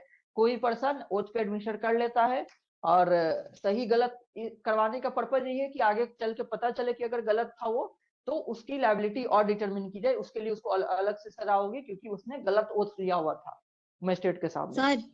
सर हाँ रीचा। सर ओथ पे एडमिनिस्टर करवाएगा कंपलसरी है कि करवा सकता है? नहीं करवाएगा। ठीक है जी सर, जी जी। हाँ। हाँ चलिए सेक्शन 6 देखिए,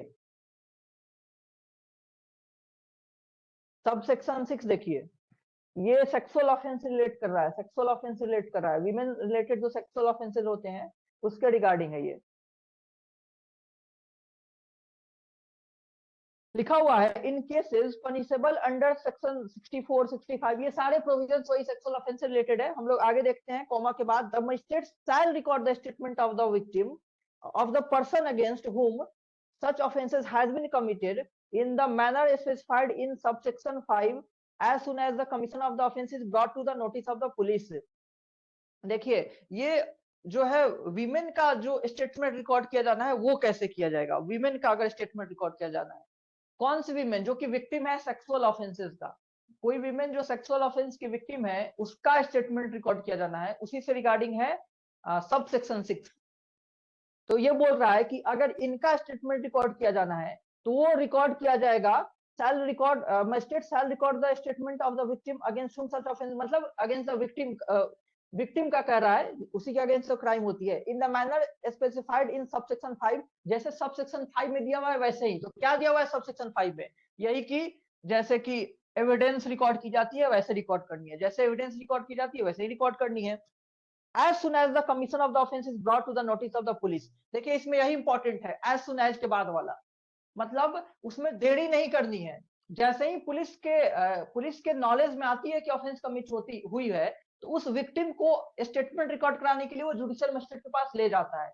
ठीक है, तो आप बस एज के बाद वाली पार्ट को अंडरलाइन कर लीजिए, उसका वही इंपॉर्टेंट पोर्शन है कि एक सेक्सुअल ऑफेंस की विक्टिम वीमेन का स्टेटमेंट रिकॉर्ड कराने के लिए जुडिशियल मजिस्ट्रेट के पास ले जाया जाता है। कब ले जाना है? जल्दी लेके जाना है, जब ऑफेंस कमिट हो जाए उससे उसके थोड़े ही देर बाद जैसा पता चले लेके जाना है, ज्यादा देर नहीं करना है। इस पर हम लोग केस लॉ भी पढ़ेंगे कि अगर ज्यादा डिले होती है, 24 घंटा से ज्यादा डिले होती है, तो रीजन बताना होता है पुलिस ऑफिसर को क्यों इतना डिले हो गया। तो ये सब सेक्शन 6 का जो क्लॉज ए है वो यही कहता है कि एक सेक्सुअल ऑफेंस के विक्टिम वुमेन का स्टेटमेंट रिकॉर्ड किया जाएगा। किसके द्वारा किया जाएगा? यहाँ पे इस पूरे सेक्शन में जुडिशियल मजिस्ट्रेट के द्वारा ही किया जा रहा है, तो उसके द्वारा किया जाएगा। और उसके पास कौन लेके जाएगा? पुलिस लेके जाएगा। कब लेके जाएगा? जैसे ही ऑफेंस कमिट हुआ वैसे लेकर के जाएगा, जल्दी से जल्दी। ठीक है, इसका प्रोवाइजो दिया हुआ है, देखिए प्रोवाइजो, जो कि हर जगह वीमेन रिलेटेड ऑफेंस के लिए इस तरह के प्रोवाइजो मिल जाते हैं। provided that such statement shall, as far as practicable, be recorded by a women magistrate and in her absence of a women। तो प्रीफरेबली किसके द्वारा रिकॉर्ड किया जाएगा? वीमेन मजिस्ट्रेट के द्वारा, प्रीफरेबली वीमेन मजिस्ट्रेट के द्वारा। लेकिन अगर वो नहीं है, कंपल्सन नहीं है कि वीमेन मजिस्ट्रेट के द्वारा, अगर वो नहीं है तो मेल मजिस्ट्रेट भी कर सकता है रिकॉर्ड, लेकिन एक वीमेन के प्रेजेंस में, किसी भी एक वीमेन के प्रेजेंस में मेल मजिस्ट्रेट भी रिकॉर्ड कर सकता है। लेकिन प्रीफरेबली कौन सा मजिस्ट्रेट रिकॉर्ड करेगा? कौन सा जुडिशियल मजिस्ट्रेट रिकॉर्ड करेगा? Preferably women judicial magistrate and in her absence a male judicial magistrate in the presence of any women. ठीक है सांभवी, अभी यही कैरी ऑन हो रहा है, यही जो सेक्सुअल ऑफेंसेस वाली है वही चीजें कैरी ऑन हो रही है। अगला प्रोवाइजो भी उसी से रिलेटेड है। Provided further that in cases relating to the offences punishable with imprisonment for 10 years और मोर, अगर 10 साल से ज्यादा की सजा वाली ऑफेंस है, 10 ईयर और मोर, 10 साल से ज्यादा वाली, या लाइफ डेथ तो आ ही गई 10 में से ज्यादा में भी, लेकिन अलग से लिख दी जाती है क्योंकि वो अलग तरह की पनिशमेंट है। Life imprisonment is a different kind of punishment, हमने काइंड ऑफ पनिशमेंट में पढ़ा हुआ है, वो इम्प्रिजनमेंट में काउंट नहीं होता है लाइफ इम्प्रिजनमेंट। फिर से death penalty is another kind of punishment. तो 10 प्लस लाइफ या डेथ अगर ये सजा हो तो magistrate shall record the statement of the witness brought before him by the police officer, then the magistrate shall record the statement of the witness brought before him by the police officer। तो police जो है वो witness को भी किसके सामने लेके आएगा? मजिस्ट्रेट के सामने लाएगा रिकॉर्ड करने के लिए उसका स्टेटमेंट। ठीक है, क्योंकि और हीनियस ऑफेंस बना दिया, अगर हीनियस सेक्सुअल ऑफेंसेस कमिट हुई है वीमेन के अगेंस्ट, तो वो जो स्टेटमेंट रिकॉर्ड किया जाना है विटनेस का, वो किसके सामने करवाना है? वो जुडिशियल मजिस्ट्रेट के सामने करवाना है, ताकि उसकी ऑथेंटिसिटी ज्यादा बनी रहे। जुडिशियल मजिस्ट्रेट के सामने रिकॉर्ड करवाना है, और उसको करना ही करना है record, the magistrate shall record. लेकिन किस तरह के ऑफेंस के लिए? जिसकी सजा 10 साल से ज्यादा हो, या लाइफ इम्प्रिजनमेंट हो, या डेथ पेनल्टी हो, इस तरह की सजा वाली कोई ऑफेंस है, देन विटनेस का स्टेटमेंट, विक्टिम की बात नहीं हो रही है, विक्टिम का तो अभी थोड़ी देर पहले ही था विक्टिम, अब विटनेस का स्टेटमेंट, विटनेस का स्टेटमेंट कौन रिकॉर्ड करेगा? जुडिशियल मजिस्ट्रेट रिकॉर्ड करेगा। ठीक है, विटनेस को अंडरलाइन कर लीजिए आप लोग, और 10 प्लस को भी अंडरलाइन कर लीजिए, 10 प्लस एंड विटनेस, और सब कुछ जुडिशियल मजिस्ट्रेट के सामने ही रिकॉर्ड करने की बात हो रही है इस पूरे सेक्शन में। एक और प्रोवाइजो है, provided also that if the person making the statement is temporarily or permanently mentally or physically disabled, the magistrate shall take assistance of interpreter or special educator। इसी को अंडरलाइन कर लीजिए, इंटरप्रेटर और special educator, interpreter और special educator को underline कर लीजिए। तो अगर जो है वो the person making the statement जो है वो क्या है? डिसेबल्ड है, चाहे वो टेम्पोरली हो या परमानेंटली डिसेबल्ड है, तो उसका स्टेटमेंट रिकॉर्ड करते समय किसका हेल्प लिया जाएगा? इंटरप्रेटर का हेल्प लिया जाएगा या स्पेशल एजुकेटर का, ताकि सही सही रिकॉर्ड हो, उसकी ऑथेंटिसिटी बनी रहे। नहीं तो ऐसा नहीं कि रिकॉर्ड कर ली जाए, चीजों को अच्छे से समझा ना जाए और बाद में उसकी वैल्यू कम हो जाए। एंड इसके आगे अभी और मिलेगा कि उसको बाद में ट्रायल के समय उसको एग्जामिनेशन इन चीज भी मान लिया जाता है। देखिए अगला प्रोवाइजो लिखा हुआ है वही है, प्रोवाइडेड ऑल्सो दैट, ये सारे कंटिन्यूएंस में चल रहे हैं, कंटिन्यूएंस में provided also that if the person making the statement is temporary or permanently mentally or physically disabled, जो ऊपर भी था, the statement made by the person with the assistance of an interpreter or a special educator shall be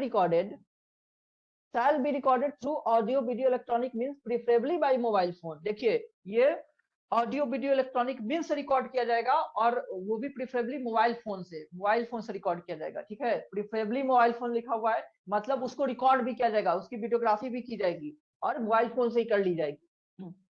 तो ये दोनों में से क्या निकल के आया, जो अभी का दो प्रोवाइडो था कि उसको जो है रिकॉर्ड कर लिया जाएगा स्पेशल एजुकेटर या इंटरप्रेटर की मदद से, और उसको वीडियोग्राफी भी कर लिया जाएगा। इंटरप्रेटर और स्पेशल एजुकेटर की मदद से रिकॉर्ड किया जाएगा। किसका? अगर कोई पर्सन डिसेबल्ड है, चाहे वो परमानेंटली है या टेम्पोररी है, चाहे वो फिजिकल है या मेंटल है, उसका रिकॉर्ड करते समय इंटरप्रेटर और स्पेशल एजुकेटर का हेल्प लिया जाएगा। देखिए इसका सब section B, sub clause B जो है सब सेक्शन 6 का, वो भी इंपॉर्टेंट है। इसका कह रहा है, ये कह रहा है,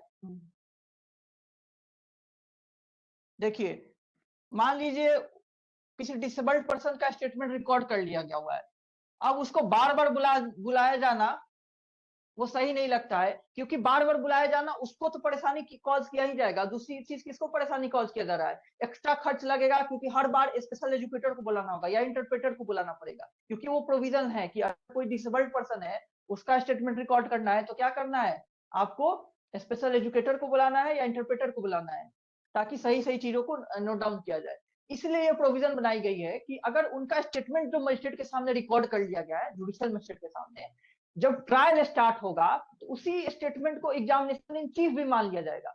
जब ट्रायल स्टार्ट होता है तो जो अपनी विटनेस को एग्जामिन की जाती है उसको एग्जामिनेशन इन चीफ कहते हैं, तब तो उसका क्रॉस एग्जामिन किया जाता है, फिर री एग्जामिनेशन होता है। तो एग्जामिनेशन इन चीफ में क्या होता है, अपने विटनेस का स्टेटमेंट रिकॉर्ड किया जाता है, मतलब कोर्ट में ट्रायल के समय बोल रहा हूँ, एग्जामिनेशन चीफ में अपने विटनेस का स्टेटमेंट रिकॉर्ड कराया जाता है जज के सामने। तो बोल रहा है कि अब वही विटनेस का जो कि डिसेबल्ड है, स्पेशली एबल्ड है, उसका स्टेटमेंट कब रिकॉर्ड कर लिया गया था? जब मजिस्ट्रेट के सामने, यहाँ पे जो अभी ऊपर लिखा है जुडिशियल मजिस्ट्रेट के सामने पहले ही रिकॉर्ड किया जा चुका है। तो बोल रहा है कि वो इसी स्टेटमेंट को हम एग्जामिनेशन इन चीफ मान लेंगे, फिर से बुलाकर नहीं रिकॉर्ड करेंगे। तो एक बार ना बुलाने, एक बार एक्स्ट्रा प्रोविजन बना दिया कि दोबारा ना बुलाना पड़े। अब उसी स्टेटमेंट के बेसिस पे उसको क्रॉस एग्जामिन कर लिया जाएगा। उसको क्रॉस एग्जामिनेशन अगर करना चाहता है अपोजिट पार्टी, तो क्या किया जाएगा, वही जो पुराना स्टेटमेंट है उसी बेसिस पे क्रॉस एग्जामिन कर लिया जाएगा। दोबारा एग्जामिनेशन इन चीफ करने की जरूरत नहीं होगी। क्यों नहीं होगी? क्योंकि दोबारा उसको परेशान करना है बुला करके। दूसरी बात, दोबारा फिर से इंटरप्रेटर को बुलाना पड़ेगा, स्पेशल एजुकेटर को बुलाना पड़ेगा, इसलिए उसके उस स्टेटमेंट को मान लिया जाता है, एग्जामिनेशन इन चीफ मान लिया जाता है। समझ में आ रहा है संभवी? आप लोग एविडेंस तो पढ़ लिया ना, तो एग्जामिनेशन इन चीफ ये सब समझ में आ रहा होगा अच्छे से? हाँ। ओके, तो इन जो भी स्पेशली एबल्ड पर्सन है, तो स्पेशली एबल्ड पर्सन का अगर स्टेटमेंट जुडिशियल मजिस्ट्रेट ने रिकॉर्ड कर लिया है, जो कि इस सेक्शन में बोल रहा है कि रिकॉर्ड करना है, किसके सामने रिकॉर्ड करना है? जुडिशियल मजिस्ट्रेट के सामने रिकॉर्ड करना है, वो भी किसके मदद से? स्पेशल एजुकेटर या इंटरप्रेटर की मदद से, जिसको वीडियोग्राफी भी किया जाएगा ऑडियो वीडियो इलेक्ट्रॉनिक मीन से, प्रेफरेबली बाय मोबाइल फोन। तो बोल रहा है वो जो रिकॉर्ड हो चुका है उसको ट्रायल के समय एग्जामिनेशन इन चीफ भी मान लेंगे, मतलब वो फिर से बुला करके उसको एग्जामिनेशन नहीं करेंगे, उसका वही स्टेटमेंट एग्जामिनेशन इन चीफ के बराबर मान लिया जाएगा। और क्योंकि एग्जामिनेशन इन चीफ के बाद क्रॉस एग्जामिन करता है अपोजिट पार्टी, तो उसी स्टेटमेंट को डायरेक्ट क्रॉस एग्जामिन कर लिया जाएगा। ठीक है, ये सी। Yes sir. मोक्षदा तुम बताओ, ये बात समझ में आई कि नहीं आई? अगर किसी को डाउट है तो बोलिए, क्योंकि ये कंफ्यूजन नहीं रहनी चाहिए, इस पे भी क्वेश्चन पूछ ली जाती है। मिहिर बताओ तुम।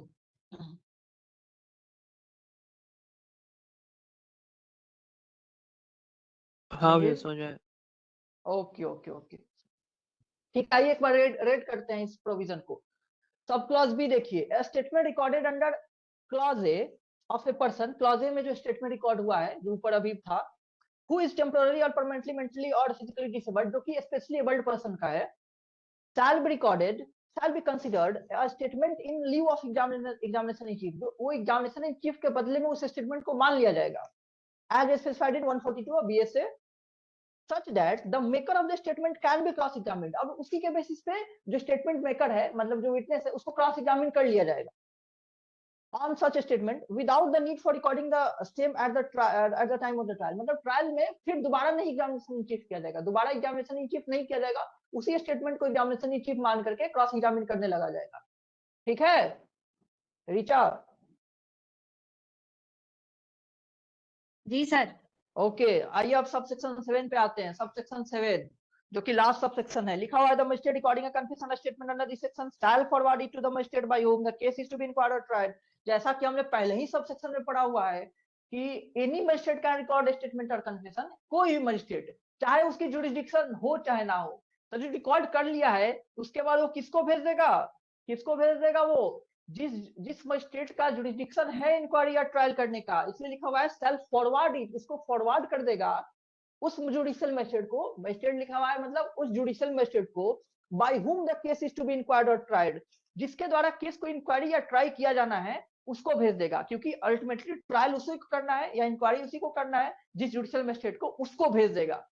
तो कोई भी मजिस्ट्रेट रिकॉर्ड करके स्टेटमेंट या कन्फेशन अंडर सेक्शन 183 या 164 ऑफ सीआरपीसी, वो किसको भेज देता है? उस जुडिशियल मजिस्ट्रेट को भेज देता है जिसके द्वारा एक्चुअली में इंक्वायरी या एक्चुअली में ट्रायल किया जाना है। ठीक है? अब इस सेक्शन का एक बार आप लोग देखिए, एक बार 1 मिनट के अंदर पूरे इस सेक्शन को, और कोई डाउट हो तो पूछिए, फिर हम लोग आगे बढ़ेंगे, फिर हम लोग केस लॉ डिस्कस करेंगे अभी।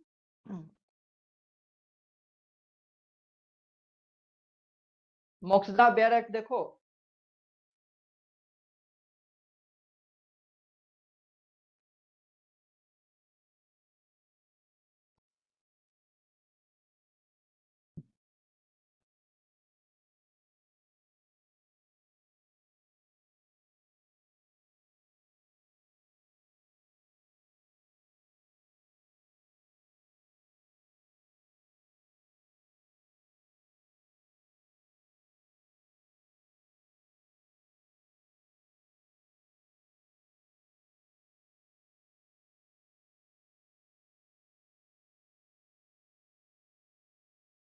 सर हाँ ऋचा? सर एक डाउट है कि हाँ बोलो। अगर जैसे मैजिस्ट्रेट ने कन्फेशन रिकॉर्ड कर लिया, उसके बाद जो अक्यूज है वो ट्रायल के टाइम पे अपने ही कन्फेशन से पलट सकता है क्या सर? अगर अगर जो भी प्रोसीजर दिया हुआ है ना उसको फॉलो करते हुए, जो भी प्रोसीजर था कन्फेशन का, वो सारे को स्ट्रिक्टली अबाइड बाई करते हुए जुडिशियल मजिस्ट्रेट ने कन्फेशन रिकॉर्ड किया हुआ है, तो बाद में वो पलटे चाहे ना पलटे, उसके बेसिस पर कन्विक्शन हो सकती है। कोर्ट उसके पलटने को खारिज कर सकती है, उसको बिल्कुल भी कंसिडरेशन में लेने से इनकार कर सकता है, और वो बेसिस बन सकता है उसके कन्विक्शन के लिए, क्योंकि उसका वैलिड कन्फेशन रिकॉर्ड हो चुका है। ठीक है? तो पलटने वाली बात तो पुलिस के सामने रिकॉर्ड करवाई थी, तो पलटता तो उस बात सुनी जाती। इस कन्फेशन के बाद का इस कन्फेशन के रिकॉर्ड होने के बाद के उसको पलटने को भाव नहीं दिया जाएगा। ठीक है रीता? और अगर सर ये डिस्क्रिशन है क्या जज के पास कि वो अगर पलटे तो उसको कंसीडर कर ले, अगर उसको लग रहा है कि हाँ रीजनेबल है? बिल्कुल, जज के पास बहुत सारी डिस्कशन होती है, वो तो ये एक सबस्टेंटिव एविडेंस ही तो है ना। ये जो कन्फेशन रिकॉर्ड हुआ है ये क्या हाँ है? एक हाँ। सबस्टेंटिव एविडेंस है। तो ऐसा थोड़ी है कि एक सबस्टेंटिव एविडेंस के मिल जाने से आपको एक डिसीजन ले ही लेना है।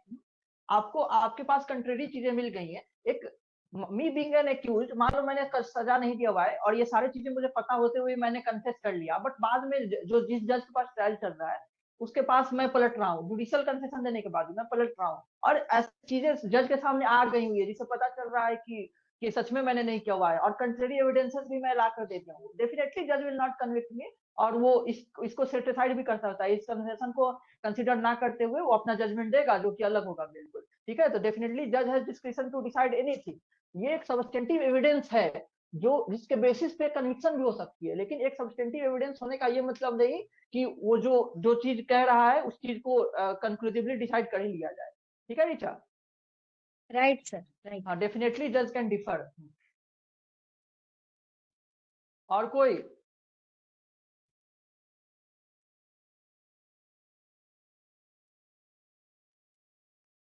संभवी कोई सर डाउट? हो एक बार सब सेक्शन 5 बता दीजिए प्लीज, सब बाकी सब सेक्शन सही 5, है। ठीक है। सब सेक्शन 5 देखिए, सब सेक्शन 5 में दिया हुआ है स्टेटमेंट रिकॉर्ड करने का प्रोसीजर। स्टेटमेंट रिकॉर्ड करने का प्रोसीजर, नॉर्मल स्टेटमेंट मतलब नॉन कन्फेशनल स्टेटमेंट। ओके, दो स्टेटमेंट हो गया, कन्फेशनल स्टेटमेंट हो गया, नॉन कन्फेशनल स्टेटमेंट हो गया। कन्फेशनल स्टेटमेंट कैसे रिकॉर्ड की जाती है? कन्फेशनल स्टेटमेंट एक हो गया, नॉन कन्फेशनल स्टेटमेंट। स्टेटमेंट का अगर हम दो पार्ट में बांट दें, तो पहला जो हमने ऊपर तक का सब सेक्शन 4 तक बताया, सब सेक्शन 4 तक, सब सेक्शन 1 दोनों का कॉमन है। सब सेक्शन 1 में दिया था मजिस्ट्रेट जो है वो दोनों रिकॉर्ड कर सकता है। तो ऊपर तक का सेक्शन जो था, जो प्रोसेस दिया हुआ था, वार्निंग देना है, इसको इंश्योर होना है कि ये वॉलंटरी है, ये सब कन्फेशनल स्टेटमेंट के लिए था। सब सेक्शन 5 जो है वो नॉन कन्फेशनल स्टेटमेंट की बात कर रहा है। मतलब हम स्टेटमेंट तो दे रहे हैं लेकिन वो कन्फेसिंग नेचर का नहीं है, मैं कुछ और स्टेटमेंट दे रहा हूँ रिगार्डिंग द ऑफेंस। ओके, तो इसको रिकॉर्ड करने के लिए क्या प्रोसेस फॉलो करना है जज को? तो जज जैसे अदर एविडेंस रिकॉर्ड करता है उसी तरह से इसको रिकॉर्ड करेगा। अदर एविडेंसेस जैसे रिकॉर्ड किए जाते हैं उसी तरह से इसको रिकॉर्ड करना है, ठीक है। और दूसरी बात लिखी हुई है कि जज जो पर्सन रिकॉर्ड करवा रहा है उसको उससे ओथ भी एडमिनिस्टर करवा लेगा। ओथ एडमिनिस्टर करवा लेगा का मतलब उससे एफिडेविट पे उस चीज को लिखवा के वेरीफाई करवा लेगा। एफिडेविट पे लिख दी जाती है कि हाँ जो जो मैं दिया हुआ स्टेटमेंट वो सब सही है, एज पर माई नॉलेज वो सारी बातें सही है। यही ओथ एडमिनिस्टर करवाना होता है जो कि एफिडेविट बनाई जाती है। तो वो ओथ भी एडमिनिस्टर करवा सकता है किससे? जो पर्सन स्टेटमेंट दे रहा है उससे। और कैसे वो रिकॉर्ड करेगा स्टेटमेंट? जैसे कि अदर एविडेंस रिकॉर्ड की जाती है, जिसके लिए आगे चैप्टर्स पढ़ने हैं कि एविडेंस कैसे रिकॉर्ड किए जाने हैं, ठीक है संभवी। और कुछ नहीं है नॉन कन्फेशनल ठीक है स्टेटमेंट सर, रिगार्डिंग। ठीक है।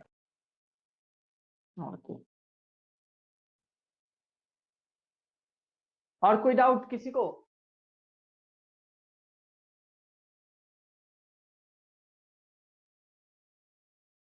ओके, नहीं है डाउट तो आप बताइए क्वेश्चन की। मान लीजिए जैसा कि मैंने बताया कि कैसे कैसे क्या प्रोसीजर है रिकॉर्ड करने का, क्या रिकॉर्ड करने का, कन्फेशन रिकॉर्ड करने का।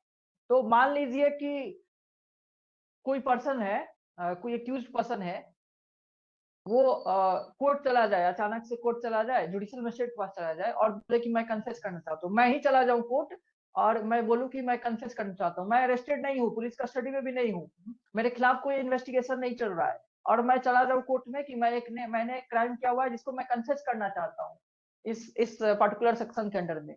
तो क्या I am eligible to confess under this particular section? क्या मजिस्ट्रेट जो है कन्फेशन रिकॉर्ड कर सकता है मेरा? यस और नो?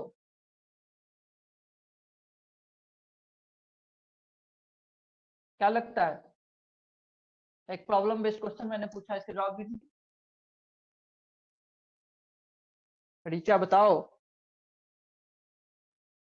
हाँ सर, इन्वेस्टिगेशन के दौरान अगर अक्यूज चला गया है कन्फेस करने के लिए मजिस्ट्रेट के पास, तो ऑफ कोर्स किसी भी मजिस्ट्रेट के पास अगर वो गया हो तो वो रिकॉर्ड कर सकता है। मैंने बोला इन्वेस्टिगेशन नहीं चल रही है मेरे अगेंस्ट में, ठीक है।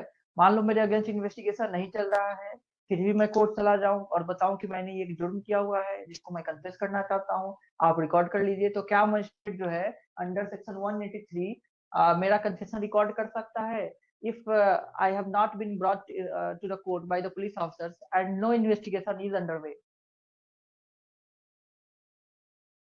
सर FIR लॉन्च भी नहीं हुई है, हाँ नहीं हुई है। तब इस सेक्शन के अंदर सर शायद नहीं। अच्छा, तो किसी और सेक्शन के अंडर हो सकता है क्या? और लोग बताए, संभवी बताओ, मजिस्ट्रेट जो है जुडिशियल मजिस्ट्रेट रिकॉर्ड कर सकता है कि नहीं मेरा कन्फेशन? सर नहीं करेगा। 164 क्या है 183 में दिया ही हुआ है कि जब इन्वेस्टिगेशन होगा उसी के टाइम हो सकता है, बिफोर ट्रायल और इंक्वायरी। तो उससे उसके पहले तो नहीं कर सकता। बिल्कुल। मिहिर, मिहिर? नहीं भैया, नहीं करे। ओके ओके, ठीक है मिहिर।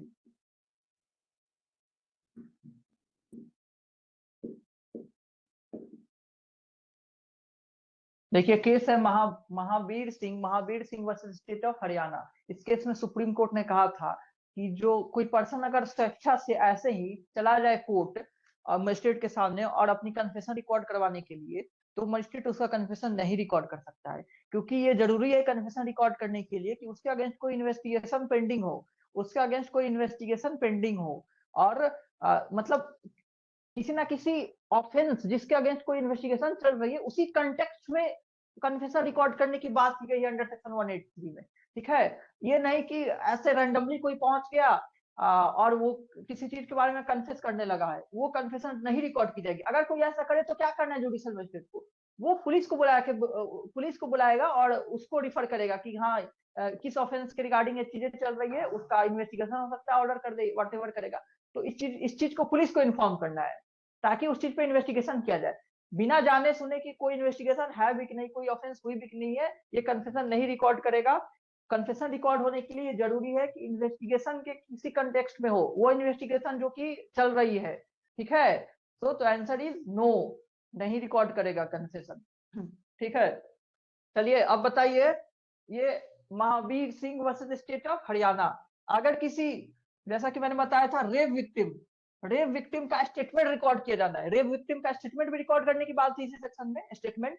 तो उसके लिए कुछ स्पेशल चीजों का ध्यान रखेगा कोर्ट। क्या ध्यान रखेगा, अभी थोड़ी देर पहले मैंने एक चीज बताया था, क्या ध्यान रखेगा अगर रेप विक्टिम का स्टेटमेंट रिकॉर्ड करना है तो क्या ध्यान रखेगा?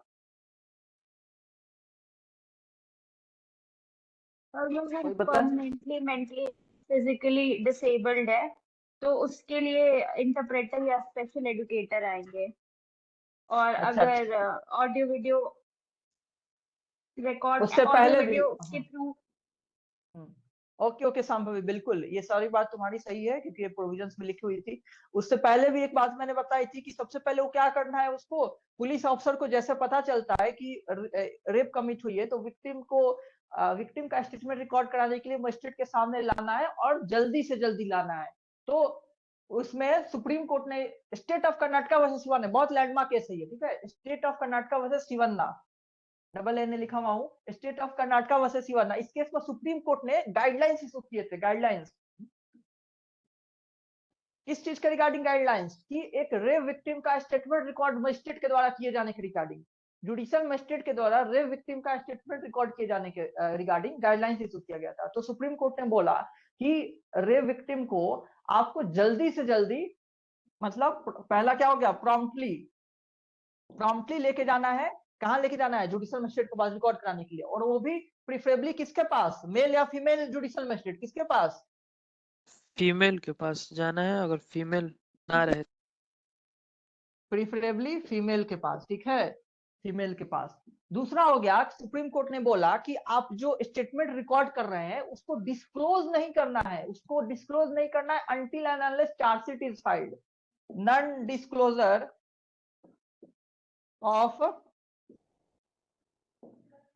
Content of statement until charge is filed। तीसरा भी मैंने बता दिया था कि अगर 24 घंटा से ज्यादा डिले हो रहा है, 24 घंटा से ज्यादा डिले, तो उसका रीजन भी बताना होगा। Explain reason for delay exceeding 24 hours. अगर 24 घंटा से ज्यादा डिले हो गया एक रेप विक्टिम का स्टेटमेंट रिकॉर्ड करने के लिए, कराने के लिए, पुलिस का काम है ले जाके कराना है जुडिशियल मजिस्ट्रेट के सामने, अगर उसमें 24 घंटा से ज्यादा का डिले हो गया तो उसके लिए रीजन एक्सप्लेन करना है। ठीक है, क्यों क्यों इतना डिले हुआ, पहले क्यों नहीं कराया क्या? ठीक है मोक्षदा, कोई डाउट है? ओके मिहिर। सर ये सब नोट्स में रहेगा ना? नहीं भैया ठीक है। हाँ केस लॉ में नोट्स में लिख दूंगा, नोट्स में लिख दूंगा। ठीक है। हाँ नोट्स लिखते समय अगर केस लॉ स्पेशली जो मैं क्लास में डिस्कस किया रहता हूँ जरूर लिख देता हूँ, मैं सुन भी लेता हूँ कभी कभी कि कौन कौन सा केस लॉ मैंने डिस्कस किया, एडिशनल लिख दूंगा वो तो सही है, लेकिन जो क्लास में बताया था वो तो जरूरी ही लिख देता हूँ, क्योंकि क्लास में सुनने पर ऑलरेडी चीजें याद हो जाती होंगी और वो नोट्स में रहे तो और ज्यादा चांसेस है और आसानी से याद हो जाए। दैट्स वाई क्लास वाली जो केस होती है वो मैं नोट्स में याद लिख देता हूँ। और कभी कभी अगर इसके लिए मैं खुद लेक्चर भी देख लेता हूँ कि कौन से केस मैंने बताए हुए थे, अगर कभी मिस होता है कि कौन कौन से केस नहीं बताए हुए थे। ठीक है, इसलिए रहेगा नोट्स में। ठीक है सर। आर्यन, आर्यन तुम यस सर। आर्यन चौरसिया हो ना? Yes sir. अच्छा अच्छा, बहुत दिन बाद आए हो class. Yes sir. Reason sir आपको बताया। ओके, हाँ हाँ बताया तुमने। कोई प्रॉब्लम डाउट वगैरह है? No sir, it's clear. Okay okay ठीक है, चलिए तो ये केस हो गया state of Karnataka versus Shivanna, state of Karnataka versus Shivanna. चलिए ये बताइए कि जैसा कि मैंने बोला वॉलंटरी नेचर का कन्फेशन होना चाहिए। अगर कन्फेशन रिकॉर्ड कर दिया गया है एंड ये पता चलता है कि वो वॉलंटरी नेचर का नहीं था, तो क्या उसकी एविडेंसरी वैल्यू होगा? क्या वो एडमिसिबल होगा कोर्ट में? क्या उसके बेसिस पे कन्विक्शन होगी? अगर कन्फेशन रिकॉर्ड हो गया था एंड पता चलता है कि that was not of voluntary nature, अगर जुडिशियल मजिस्ट्रेट ने ये चीज कंफर्म नहीं कर पाया था कि वो वॉलंटरी नेचर का था कन्फेशन, तो क्या वो क्या? ओके बताइए, कोई बताइए, मुक्तदा बताओ। बहुत बढ़िया।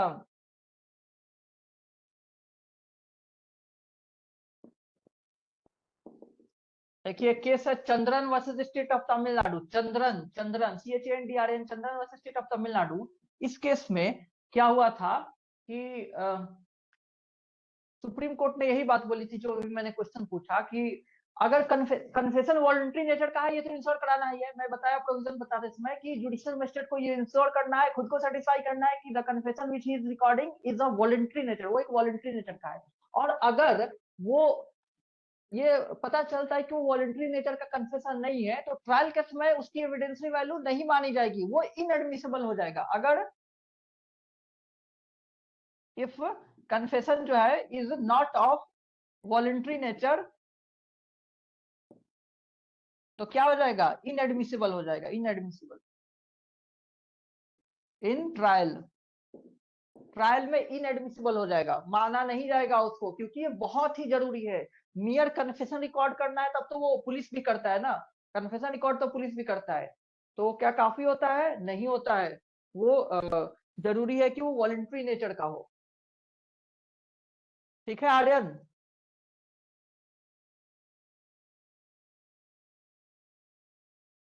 चलिए आप फिर से बताइए, ये भी मैं बताया हुआ हूँ। बताइए कि जो स्टेटमेंट रिकॉर्ड किया जाता है अंडर सेक्शन 164 CRPC या 183 BNSS, जो स्टेटमेंट रिकॉर्ड किया जा रहा है, कन्फेशन नहीं, नॉन कन्फेशनल स्टेटमेंट, क्या वो सबस्टेंटिव एविडेंस होता है कि नहीं होता है?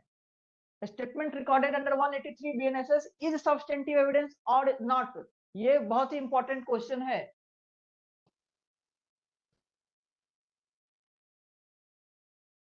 बताइए। नो, पर कॉन्ट्रडिक्ट और कोरैबोरेट करने के लिए यूज किया जा सकता है। ओके शांभवी, बहुत बढ़िया। देखो यही बात मैंने बताई थी, जो शांभवी ने बोला।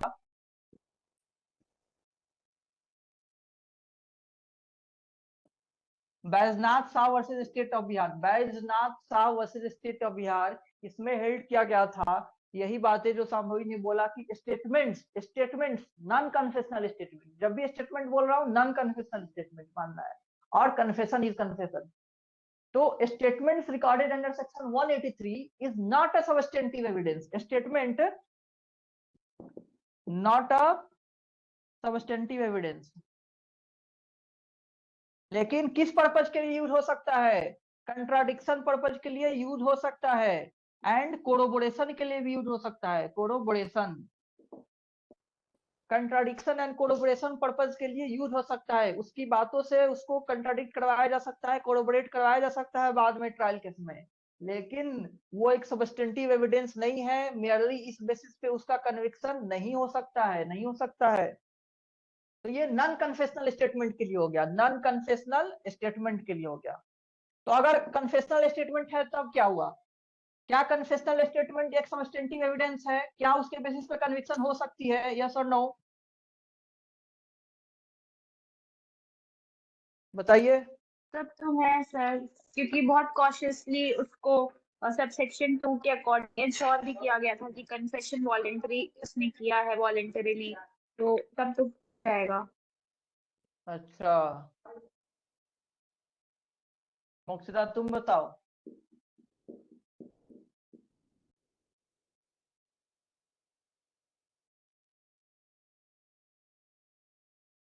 मोक्षदा, क्या कन्फेशनल स्टेटमेंट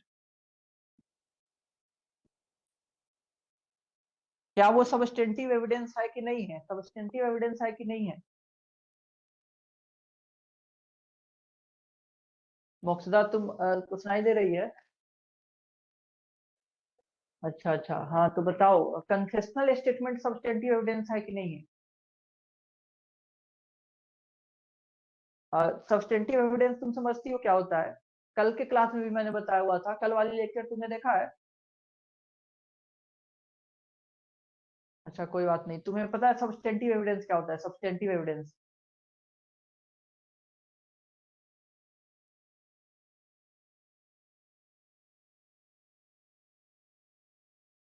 अच्छा कोई बात नहीं। देखो सब्सटेंटिव एविडेंस बहुत इंपॉर्टेंट एविडेंस होता है, कल वाले भी लेक्चर देखते हैं ना, बहुत इंपॉर्टेंट एविडेंस को कहा जाता है जिसके बेसिस पे कोर्ट जो है एक कंक्लूजन पे पहुंचता है, और वो उसके बेसिस पे कन्विक्शन हो सकती है, किसी का एक्विटल हो सकता है, मतलब हाई वेटेज के एविडेंस होते हैं सब्सटेंटिव एविडेंस। तो जो कन्फेशनल स्टेटमेंट है, जैसा कि संभवी ने बोला, क्योंकि इतना वो कॉशियसली उसको रिकॉर्ड किया जाता है, प्रोसीजर जो भी प्रोसीजर है उसकी रिक्वायरमेंट को फुलफिल की जाती है जुडिशियल मजिस्ट्रेट द्वारा, इसलिए उसका उसकी एविडेंसरी वैल्यू काफी ज्यादा है और उसको सब्सटेंटिव एविडेंस मानी जाती है। उसके बेसिस पे किसी का कन्विक्शन हो सकता है। So definitely a confessional statement is a substantive evidence. ठीक है, ये क्वेश्चन बहुत बार पूछा होगा कहीं ना कहीं, कहीं अलग अलग, कि जो स्टेटमेंट रिकॉर्ड होती है वो क्या कैसा एविडेंस है? Not a substantive evidence, but confession is definitely a substantive evidence है। उसके बेसिस पे can be sole basis for conviction, ये सोल बेसिस बन सकता है कन्विक्शन का। बस कन्फेशन किसी ने किया हुआ है और एविडेंस नहीं है, फिर भी कन्विक्ट किया जा सकता है किसी को। Okay, a confession can be the sole basis for convicting the accused person, ये हो सकता है, क्योंकि ये एक सब्सटेंटिव एविडेंस है, बहुत इंपॉर्टेंट है ये, इसकी एविडेंसरी वैल्यू काफी ज्यादा है। ठीक है मोखदा, ओके ओके। चलिए हम लोग कुछ और सेक्शंस सर ये सेक्शन को केस का डिस्कस। नाम क्या है? अच्छा, इस केस का नाम मैंने लिखा हुआ है KI Pavunny versus central excise commissioner. KIPAVUNNY लिखा हूँ, उसका सेंट्रल एक्साइज कमिश्नर। ठीक है, इस केस में ये भी सुप्रीम कोर्ट का ही केस है। पीएवी के बाद क्या सर? PAVUNNY।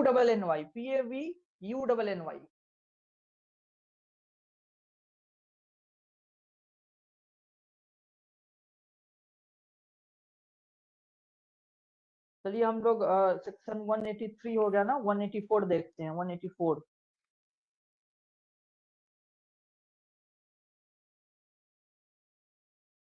इससे बहुत सारी MCQ क्वेश्चन इससे हो रही है, बहुत सारी बन रही है, और एक आध तो आ जाती है हर एक एग्जाम में।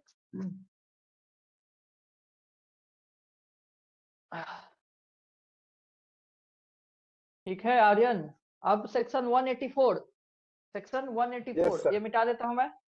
ओके, जो सीआरपीसी था, सीआरपीसी का 164 था ये, confession and statement before judicial magistrate, और 164 कैपिटल ए था, एक 164 कैपिटल ए था, वही हम लोग पढ़ने जा रहे हैं। 164 कैपिटल ए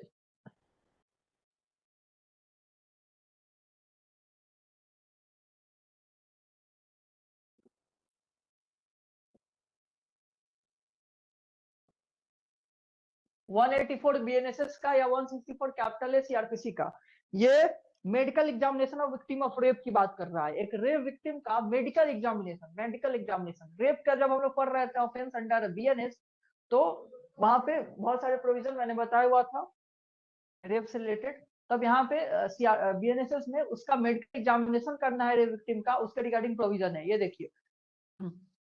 तो आइए सब सेक्शन 1 देखते हैं इसका। Sub section 1 where during the stage at, किस स्टेज पे बात हो रही है, ये भी ड्यूरिंग इन्वेस्टिगेशन। स्टेज क्या है, इन द कोर्स ऑफ इन्वेस्टिगेशन।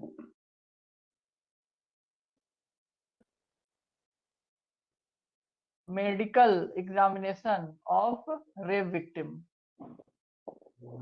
ये रेप विक्टिम का मेडिकल एग्जामिनेशन की बात की जा रही है, जो कब करवाई जाती है, जब इन्वेस्टिगेशन चल रहा होता है तब, जब इन्वेस्टिगेशन चल रहा होता है तब, ठीक है। तो लिखा हुआ है where during the stage when an offence of committing rape or attempt to commit rape is under investigation. इस इज अंडर इन्वेस्टिगेशन को आप अंडरलाइन कर सकते हैं, या मैंने लिख भी दिया हुआ है किस स्टेज की बात हो रही है, इन the course of investigation. It is proposed to get the person of the women with whom rape is alleged or attempted, मतलब victim की बात कर रहा है, to have been committed or attempted, चाहे वो commit हुई है चाहे attempt हुई है, rape commit होना जरूरी नहीं है, rape attempt हुआ है तो भी ठीक है, चाहे वो attempt हो या committed हो, attempted, examined by a medical expert, और medical examination करवाना अगर जरूरी लग रहा है, medical examination, such examination, ठीक है। तो अब से इंपॉर्टेंट स्टार्ट हो गया, such examination shall be conducted by, ऐसी मेडिकल एग्जामिनेशन जो है वो रेप विक्टिम का वो कैसे कंडक्ट करवाया जाएगा, किससे कंडक्ट करवाया जाएगा, तो लिखा हुआ है रजिस्टर्ड मेडिकल प्रैक्टिशनर। किससे करवाया जाएगा, registered medical practitioner, RMP short में आप कह सकते हैं, आरएमपी से करवाया जाएगा, रजिस्टर्ड मेडिकल प्रैक्टिशनर से, आरएमपी से, ठीक है। shall be conducted by registered medical practitioner employed in a hospital run by the government or local authority। Preferably सबसे पहले कोशिश की जाएगी गवर्नमेंट हॉस्पिटल के या किसी लोकल अथॉरिटी का जो मेडिकल प्रैक्टिशनर है, रजिस्टर्ड मेडिकल प्रैक्टिशनर आरएमपी, उससे करवाया जाएगा, ठीक है। And in the absence of such a practitioner, मान लीजिए गवर्नमेंट का कोई ना मिले, किसी लोकल अथॉरिटी या गवर्नमेंट का कोई आरएमपी ना मिले, तब क्या, by any other registered medical practitioner. Then ये नहीं देखा जाएगा कि गवर्नमेंट का लोकल अथॉरिटी का, दो कोई दूसरा भी रजिस्टर्ड मेडिकल प्रैक्टिशनर है उससे भी करवाया जा सकता है।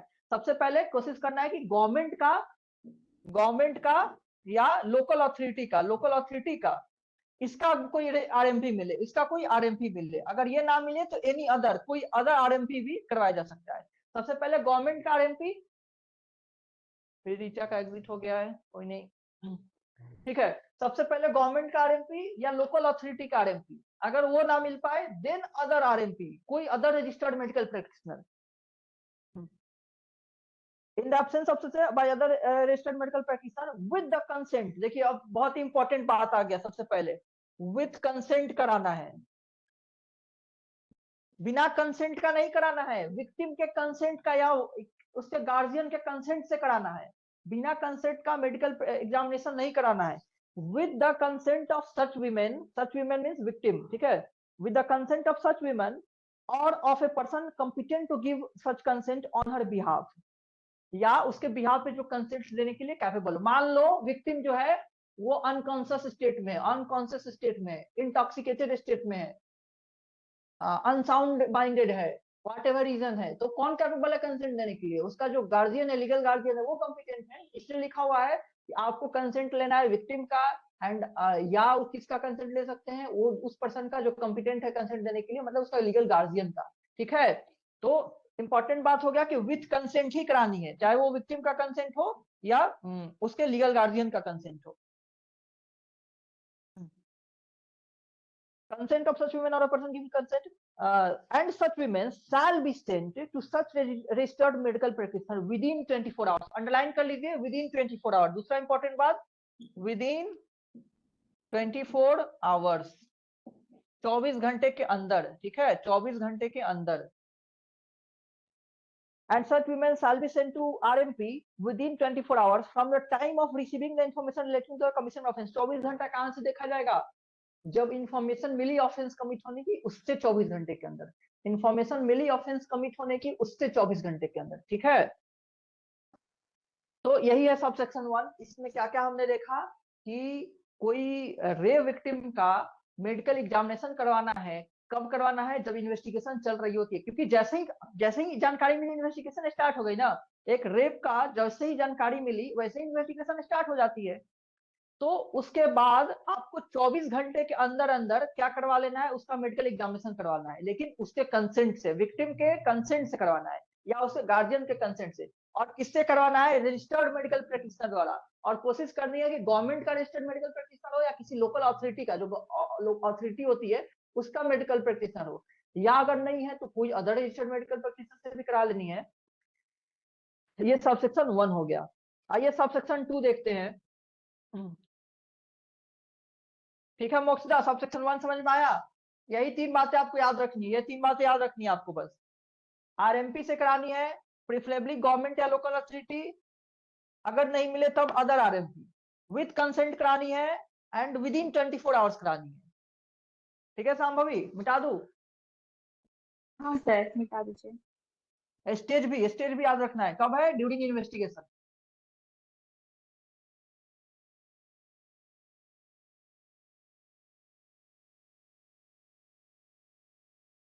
अब सबसेक्शन 2 देखिए, सबसेक्शन 2 इस तरह के प्रोविजन आपको मिल चुका है। देखिए, the registered medical practitioner to whom such women is sent shall. अब प्रैक्टिशनर की तरफ से देखिए आरएमपी को क्या करना है, मतलब मेडिकल प्रैक्टिशनर के पास जिसको भेजा गया है, जिसके पास एग्जामिन करने के लिए, उसको क्या करना है? शैल मतलब एक तो कंपल्सरी करना है, उसका डिस्क्रिप्शन नहीं है कि हाँ करे ना करे, उसको करना है, प्रायोरिटी दे करके ये काम करनी है उसको। शैल विदाउट डिले, बिना किसी देरी के, एग्जामिन हर पर्सन, मतलब उसका मेडिकल एग्जामिनेशन करना है, and prepare report of his examination giving the following particulars. तो आरएमपी को क्या करना है? आरएमपी को एग्जामिन करना है और प्रिपेयर रिपोर्ट प्रिपेयर करना है, प्रिपेयर रिपोर्ट। आरएमपी को क्या करना है? उसको एग्जामिन करना है और रिपोर्ट प्रिपेयर करना है, एक रिपोर्ट प्रिपेयर करना है। और रिपोर्ट में क्या क्या होगा अब वो बता रहा है, रिपोर्ट में क्या क्या होगा वो बता रहा है। ये भी क्वेश्चन आ जाती है कि क्या क्या रहेगा रिपोर्ट में, तो ये कॉमन सेंस से भी आप एक दो बार रेड किए रहेंगे तो बता सकते हैं क्या क्या होनी चाहिए, लेकिन एक दो बार रेड किए रहना बहुत जरूरी है।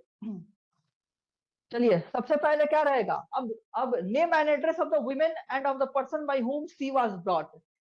जो विक्टिम है उसका नाम और एड्रेस, और जो लाया उसके बारे में, मतलब जिसको लाया गया और जो लाया उसके बारे में वो लिखेगा उस रिपोर्ट में कि कौन लाया है और किसको लाया गया है। ये तो रहेगा ना। तो पहला हो गया, उस रिपोर्ट में, ये जो रिपोर्ट बना रहा है उसमें क्या क्या रहेगा वो बताया जा रहा है। तो सबसे पहले जिसको लाया गया और जो लाया उसके बारे में उसको लिखना है, ठीक है।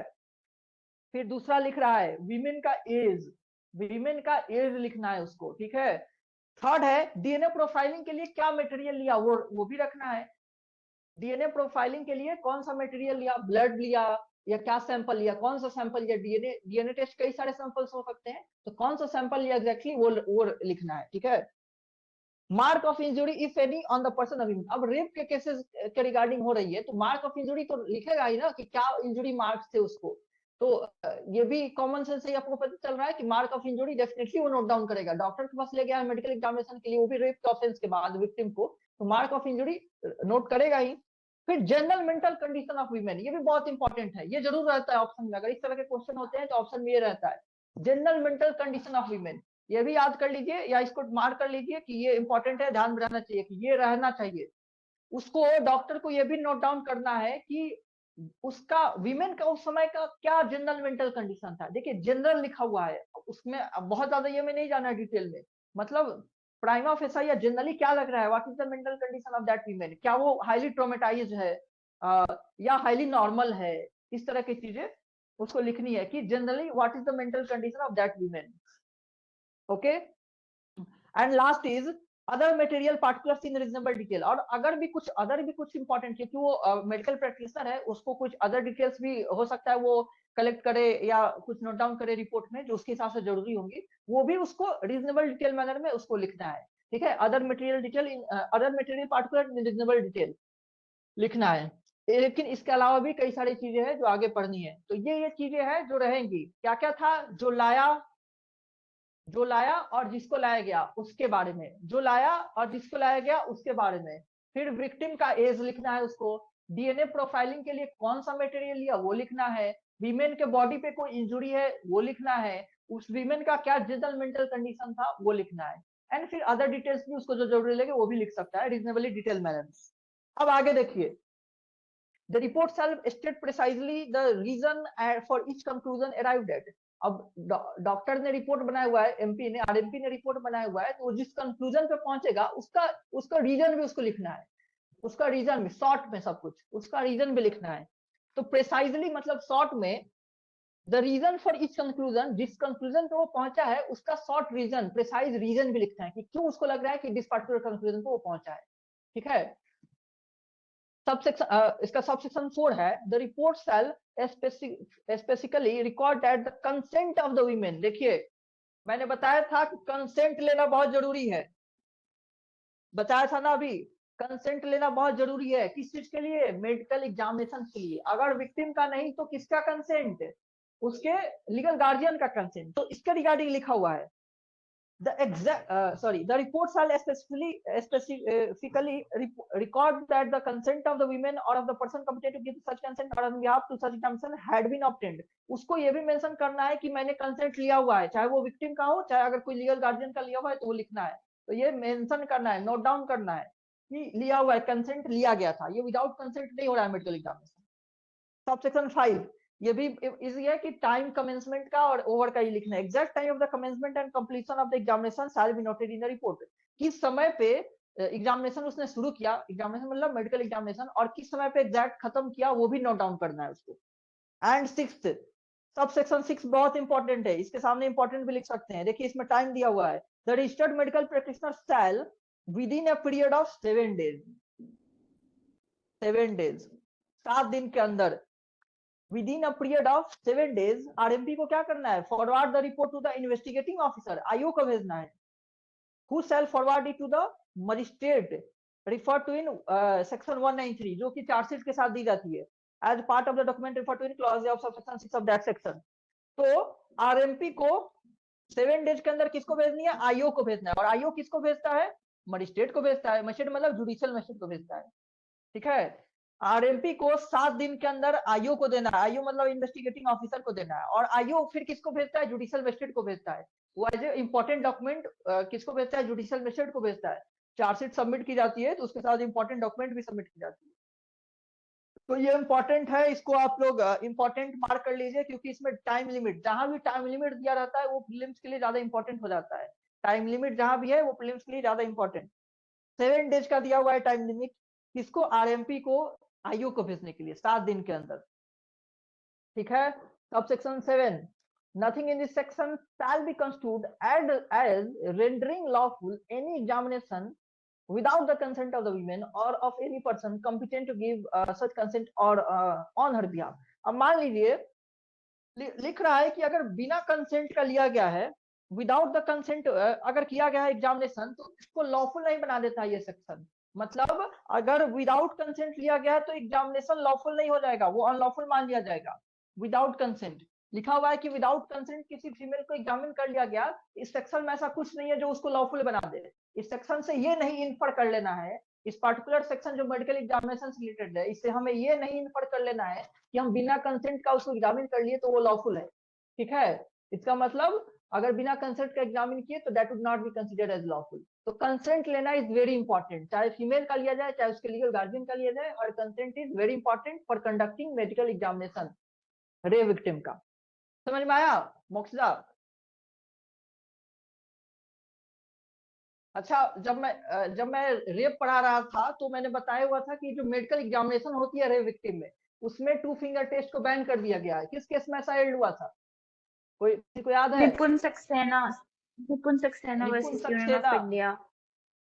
नहीं संभवी, निपुण सक्सेना में ये नहीं हेल्ड हुआ था। निपुण सक्सेना में जो डेटा होती है, जो ट्रायल चलती है, चाहे जो भी चीजें सेंसिटिव डेटा है उसको लीक नहीं करना है, उसकी कॉन्फिडेंशियलिटी को मेंटेन रखना है। It was held in the case of Nipun Saxena versus union of India. और सोचो या बताओ कोई और। यही मेडिकल क्या क्वेश्चन क्या था सर? क्वेश्चन ये जो मेडिकल एग्जाम, हाँ ओके मुक्ता, संभवी क्वेश्चन ये था कि जो मेडिकल एग्जामिनेशन हम लोग पढ़ रहे हैं तो किसके सामने हो रही है? आरएमपी कर रहा है मेडिकल एग्जामिनेशन रेप विक्टिम का। तो इस मेडिकल एग्जामिनेशन करते समय ही कैन नॉट या सी कैन नॉट वो 2 फिंगर टेस्ट नहीं कर सकता है, उसको बैन कर दिया गया, अनकंस्टिट्यूशनल हेल्ड कर दिया गया है। ये किस केस में हेल्ड हुआ था? ये नीलू राजेश वाला एक केस था। बिल्कुल, संभवी ने और मुक्ता ने दोनों ने सही बताया। Lillu Rajesh versus state of Haryana और state of Jharkhand versus Shailendra Kumar Rai, जो कि मोक्ता ने बताया। इसमें रीअफर्म किया गया था ना सर, ये स्टेट ऑफ ये जो रीअफर्म किया गया था। और ये क्योंकि रिसेंट है तो मोस्ट लोग इसको नाम याद रखते हैं, इसको नाम याद रखते हैं, लेकिन सबसे पहले में इसी में कॉन्स्टिट्यूशन किया गया था। State of Jharkhand versus Shailendra Kumar Rai, ये 2023 का जजमेंट था, 2023 का ही था। और इसमें रीअफर्म किया गया था, रिट्रेट किया गया था कि जो 2 फिंगर टेस्ट है वो अनकॉन्स्टिट्यूशनल है। और ये भी कहा दिया था कोर्ट ने कि अगर इसके प्रैक्टिस को कंटिन्यू किया जाएगा कहीं पे भी तो वो मिसकंडक्ट माना जाएगा और पनिश किया जाएगा उस मेडिकल प्रैक्टिशनर को, अगर कोई 2 फिंगर टेस्ट करता है पूरे इंडिया में कहीं तो।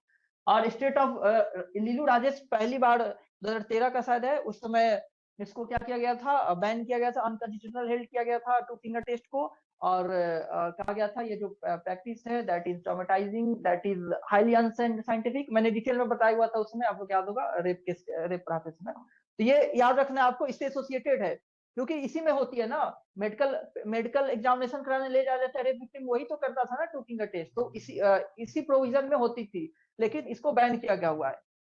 और बहुत लैंडमार्क केस है दोनों ही। और बाद में आने से जो state of Jharkhand versus Shailendra Kumar Rai है वो ज्यादा लैंडमार्क इसलिए माना जाता है क्योंकि वो रिसेंट केस है और उसमें भी एक्सटेंसिवली डिस्कस हुआ था इस पे। ठीक है, यसी, रीचा, आर्यन, आप लोग को नहीं याद था? टेस्ट होने वाला है। याद था सर। सर इतने कॉन्फिडेंस है तो मैं गलत कराऊंगी एमसीक्यू। हाँ, तुम निपुण सक्सेना बोल रही थी पहले। निपुण सक्सेना भी बहुत लैंडमार्क केस है, लेकिन वो रिगार्डिंग कॉन्फिडेंशियलिटी है। वो जो भी चाइल्ड होते हैं, मतलब चाइल्ड जो सेक्सुअल अब्यूज के विक्टिम है और जो फीमेल है जो सेक्सुअल अब्यूज के विक्टिम है, वो उनकी डेटा को प्राइवेसी मेंटेन रखनी है, वो किसी को लीक नहीं करनी है, वो था निपुण सक्सेना में। ठीक है, होता है ना। तो अभी तो पहली बार तुमने 1 बार या 2 बार पढ़ा होगा, थोड़ी कुछ बार और रिवीजन हो जाने से वो होगी, क्योंकि ये सारे लैंडमार्क केसेस है। ठीक है संभवी, कोई बात नहीं उसके लिए। हाँ हाँ, क्या टाइम हो रहा है वैसे? 9:07 ना। हम लोग अगला सेक्शन भी 2 पढ़ लेते हैं, क्योंकि 187 एक बड़ा टॉपिक है तो वो हम लोग बाद में पढ़ेंगे, उसके पहले का 2 सेक्शन हम लोग पढ़ लेते हैं। चलिए 185 देख लेते हैं। 185, ये 184 हो गया, जो कि ये भी इंपॉर्टेंट है। पहले 164 कैपिटल ए था, मेडिकल एग्जामिनेशन ऑफ रेप।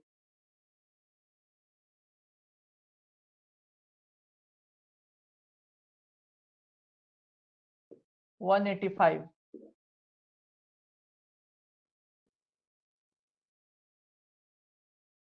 चलिए अब ये भी सर्च की बात कर रहा है। सर्च कब? Eight the stage of investigation. ये एट द स्टेज इसलिए बताते चल रहा हूँ ना, कभी कभी ये भी सब भी पूछ देता है किस स्टेज पे क्या होता है, पूछ देता है। अब जैसे कि कन्फेशन ही था, किस स्टेज पे रिकॉर्ड किया जाता है, ये पूछा हुआ क्वेश्चन है, इसलिए स्टेज पता होनी चाहिए कौन कौन कब होता है। एफआईआर के क्या पहले होता है, क्या बाद में होता है, ट्रायल शुरू होने के कौन सा पहले होता है, कौन सा ट्रायल के समय होता है। ठीक है, तो सर्च बात किया जा रहा है, सर्च का, जो कि इन्वेस्टिगेशन के स्टेज पे की जाती है, सर्च पुलिस ऑफिसर द्वारा। ठीक है, search by police officer eight the stage of investigation, ये भी पावर ऑफ पुलिस में भी आ जाती है। ठीक है, ये पावर ऑफ पुलिस में भी आ जाती है, power of police to search, power of police to search at the stage of investigation. चलिए आइए देखते हैं इसका sub section 1, search by police officer. 185 लिखा हुआ है, whenever an officer in charge of a police station or a police officer making an investigation has reasonable ground. पहला important हो गया रीजनेबल ग्राउंड, अंडरलाइन कर लीजिए, रीजनेबल ग्राउंड होना चाहिए, रीजनेबल ग्राउंड।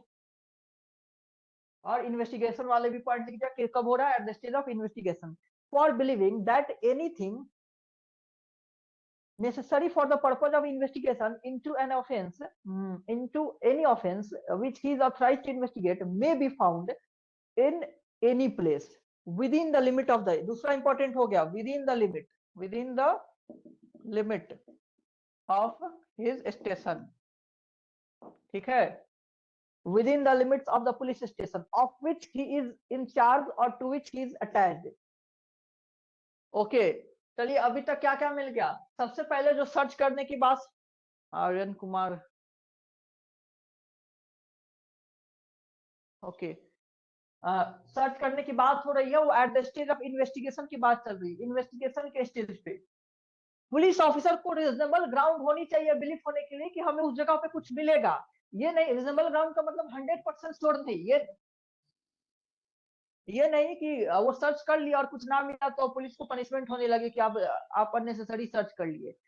पुलिस अगर बता दे कि फॉर दिस पर्टिकुलर ग्राउंड मुझे लग रहा था कि वहां पे कुछ मिलेगा, that's why I conducted search, तो सर्च के लिए, सर्च कंडक्ट करने के लिए he must have reasonable ground to believe that something which he is trying to find which will help in the investigating process will be found and in that particular place, वो मिलेगा उस particular place पे, तब वो search कर रहा है, ठीक है।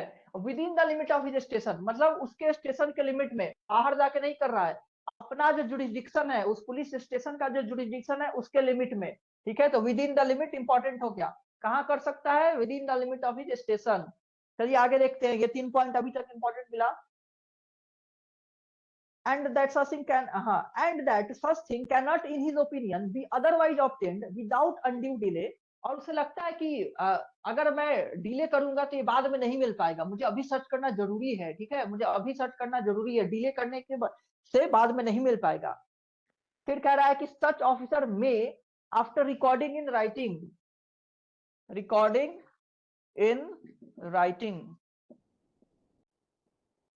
रिटन में रीजन रिकॉर्ड करेगा, the ground of his belief, क्या रिटन में रिकॉर्ड करेगा, यही जो रीजन जो है, रीजन या ground of belief,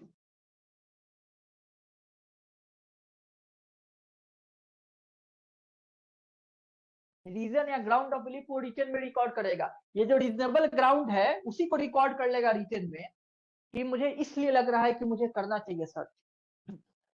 May after recording in writing the ground of his beliefs in the case diary and specifying in such writing as so far as possible the thing for which search is to be made। देखिए अगर लग रहा है इसको कि पता है कि क्या सर्च करने जा रहा है तो वो भी लिख सकता है कि कौन सी चीज यहाँ मिलेगी, जरूरी नहीं है कि लिख ही दे कौन सी चीज मिलेगी, हो सकता है कि उसे लग रहा है कुछ ना कुछ इंपॉर्टेंट मिलेगा, क्या इंपॉर्टेंट मिलेगा नहीं पता है तो वो नहीं भी लिख सकता है, लेकिन उसको पता है कि मुझे ऑफेंस वेपन लग रहा है मिलेगा उसके में, मैं ऑफेंस का जो वेपन है वो सर्च करना चाहता हूँ वहां पे, तो वो लिख देगा कि ऑफेंस वेपन की सर्च में मैं यहाँ किया था सर्च।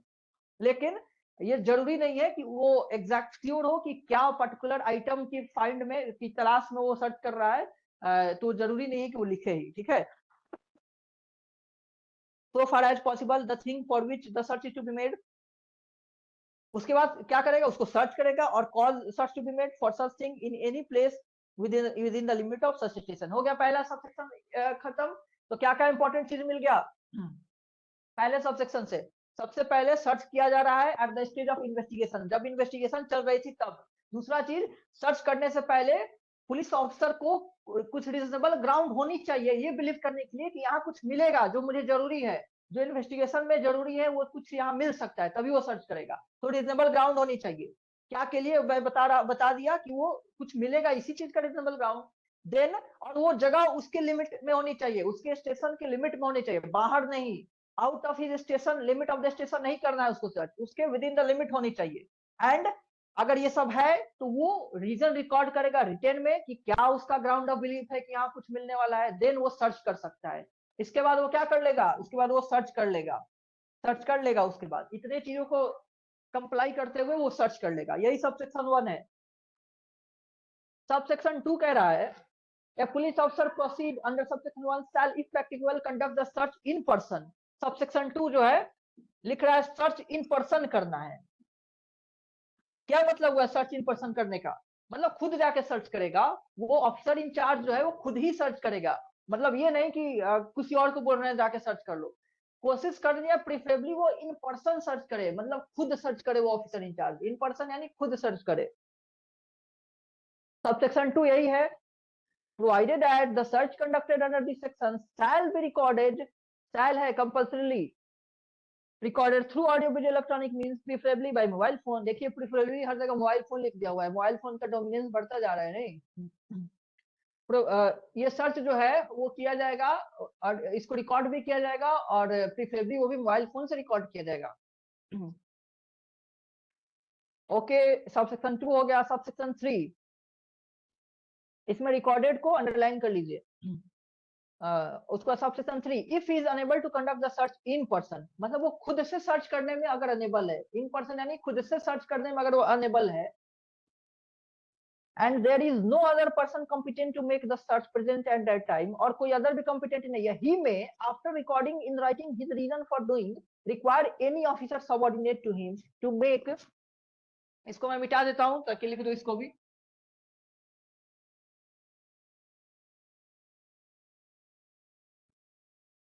सबऑर्डिनेट को डेलीगेट करने की बात कर रहा है।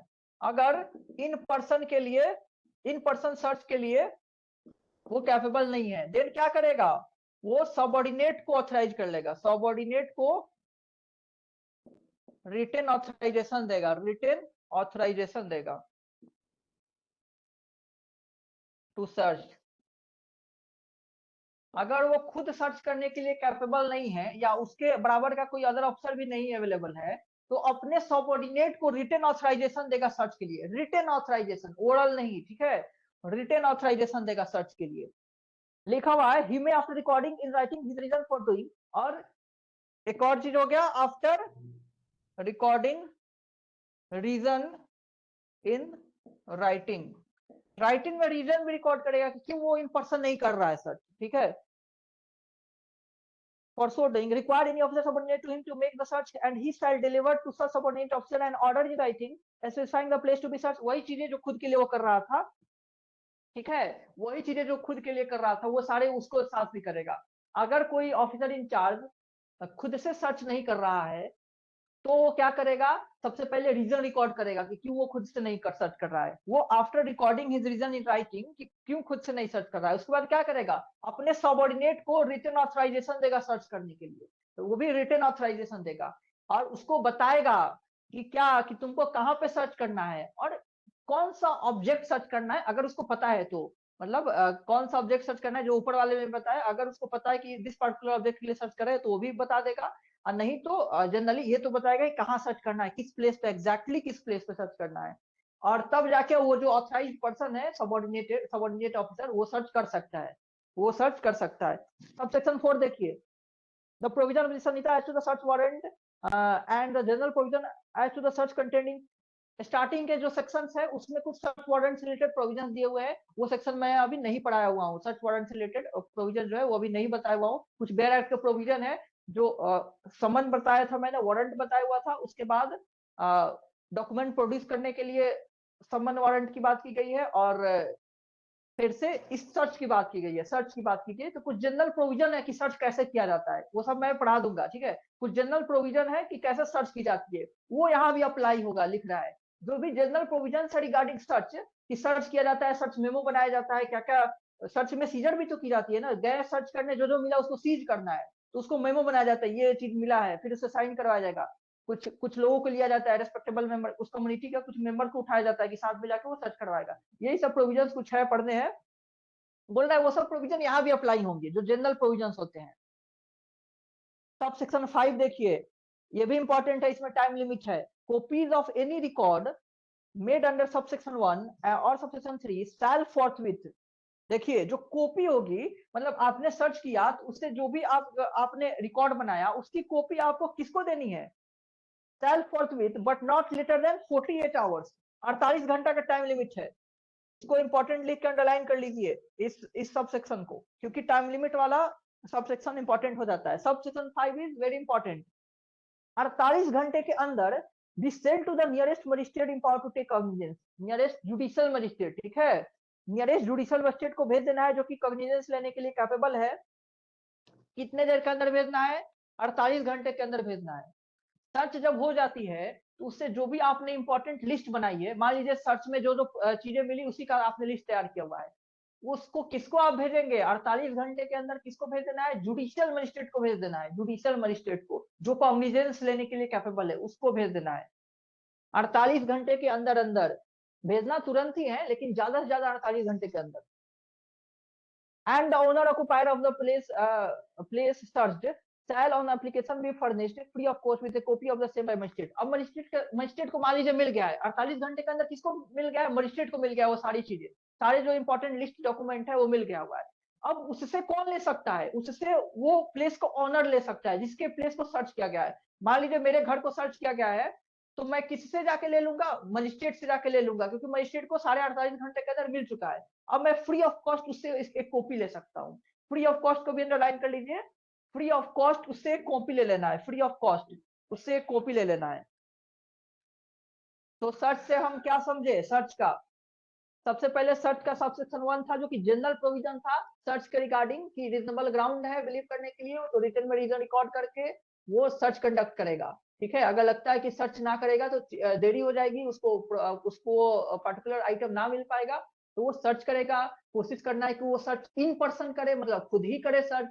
और अगर खुद करने के लिए वो कैपेबल नहीं है फॉर एनी पर्टिकुलर रीजन, तो उस रीजन को रिकॉर्ड करेगा और अपने किसी सबऑर्डिनेट को डायरेक्ट कर देगा कि तुम जाके सर्च करो। तो सबऑर्डिनेट को जो डायरेक्ट करेगा वो रीजन में डायरेक्ट करेगा, रीजन ऑथराइजेशन देगा उसको कि तुम जाके सर्च करो। उसमें लिखा रहेगा कि किस जगह को सर्च करना है, और अगर संभव है तो ये भी लिखेगा किस चीज के लिए सर्च करना है तुमको, इस पर्टिकुलर आइटम को खोजने के लिए सर्च करना है। और वो ऑथराइज्ड ऑफिसर जो है सबऑर्डिनेट, वो उसी मैनर में सर्च करेगा। और फिर लिख रहा है कि जो भी डॉक्यूमेंट्स जो कॉपी बनाई जाती है सर्च कंडक्ट करने के बाद, जैसे कि मेमो ही बनाया जाता है, सर्च मेमो, सीजर मेमो, ये सब, तो उसको क्या करना है? उसको 48 घंटे के अंदर अंदर जुडिशियल मजिस्ट्रेट को भेज देना है जो कॉग्निजेंस लेने के लिए कैपेबल है। और उससे कौन ले सकता है? उससे जो ओनर है, ऑक्युपायर है उस प्लेस का, जो मालिक है उस जगह का जहां सर्च हुआ है, वो फ्री ऑफ कॉस्ट उस जुडिशियल मजिस्ट्रेट से ले सकता है उसका कॉपी। ठीक है Shambhavi? Okay sir. Okay, free of cost. तो सबसेक्शन 5 ज्यादा इंपॉर्टेंट हो गया, उसमें 48 आवर्स को अंडरलाइन कर लीजिए, फ्री ऑफ कॉस्ट को अंडरलाइन कर लीजिए। और किससे लेना है? मजिस्ट्रेट को भी अंडरलाइन कर लीजिए, मजिस्ट्रेट को। मजिस्ट्रेट का मतलब जुडिशियल मजिस्ट्रेट, ठीक है, वही कॉग्निजेंस लेता है ना। चलिए लास्ट सेक्शन हम लोग पढ़ लेते हैं, 186 आज के लिए। अब दूसरे जुरिस्डिक्शन की बात कर रहा है, अब दूसरे के जुरिस्डिक्शन। ये तो अपने जुरिस्डिक्शन में था ना, क्या मैंने बताया था स्टार्टिंग में? विद इन द लिमिट, अपने लिमिट के अंदर, अपने स्टेशन का लिमिट के अंदर। अब है आउटसाइड लिमिट वाली, देखते हैं 186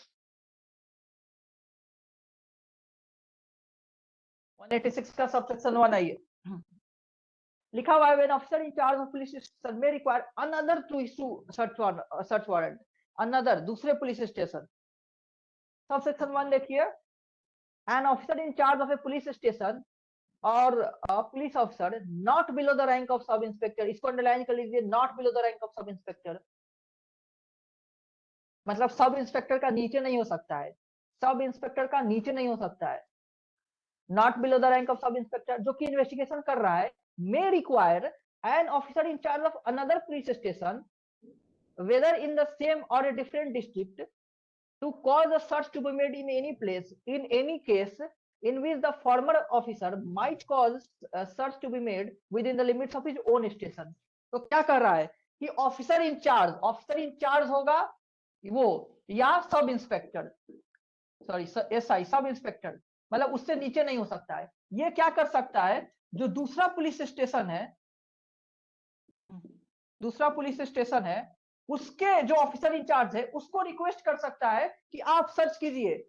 अब मान लीजिए प्रयागराज का मैं ऑफिसर इंचार्ज हूँ और बगल में कौशाम्बी है, कौशाम्बी का कोई ऑफिसर इंचार्ज है, मैं उसको रिक्वेस्ट करूंगा कि तुम अपने इलाके में यहाँ सर्च करके दे दो मुझे ये आइटम, इस जगह पे सर्च करो, क्योंकि वहां पे सर्च करने का जरूरी है। ये मेरे लिमिट में तो है नहीं। अभी जो पिछला सेक्शन था वो था अपने लिमिट के अंदर, अपने लिमिट का करने का था, उसका प्रोसीजर हमने पढ़ लिया। अब किसी और पुलिस स्टेशन का लिमिट में करना है तो क्या करेगा? तो उसको रिक्वेस्ट कौन कर सकता है? एक तो ऑफिसर इंचार्ज कर सकता है, या कोई अदर ऑफिसर जो कि सब इंस्पेक्टर से नीचे का ना हो, सब इंस्पेक्टर से नीचे का ना हो, ये रिक्वेस्ट करेंगे उस दूसरा पुलिस स्टेशन है उसके ऑफिसर इंचार्ज को दूसरा पुलिस स्टेशन के ऑफिसर इंचार्ज को कि तुम अपने एरिया में इस पर्टिकुलर चीजों को सर्च करके मुझे दे दो। ठीक है, समझ में आया? यसी पहला सब सेक्शन।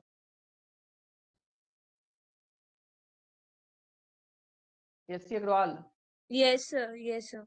ओके, तो बेसिकली इसमें और कुछ नहीं है, जो चीज वो अपने यहाँ कर सकता था वही बोल रहा है कि आप अपने यहाँ करके मुझे दे दीजिए। जो चीज करने के लिए मैं अपने एरिया में कैपेबल हूँ वही मैं दूसरे के एरिया में करने के लिए कैपेबल नहीं हूँ, तो वहां के ऑफिसर इंचार्ज को बोल रहा हूँ कि तुम ये करके दे दो।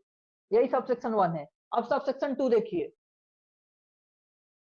Such officer on being so required shall proceed according to the provision of 185 and shall forward the things found। अब जाहिर सी बात है उसके कंटिन्यूअस में है तो उसके आगे की बात लिख दिया हुआ है। अब वो ऑफिसर क्या करेगा? कौशाम्बी का ऑफिसर इंचार्ज क्या करेगा? उसको सर्च करके मुझे दे देगा।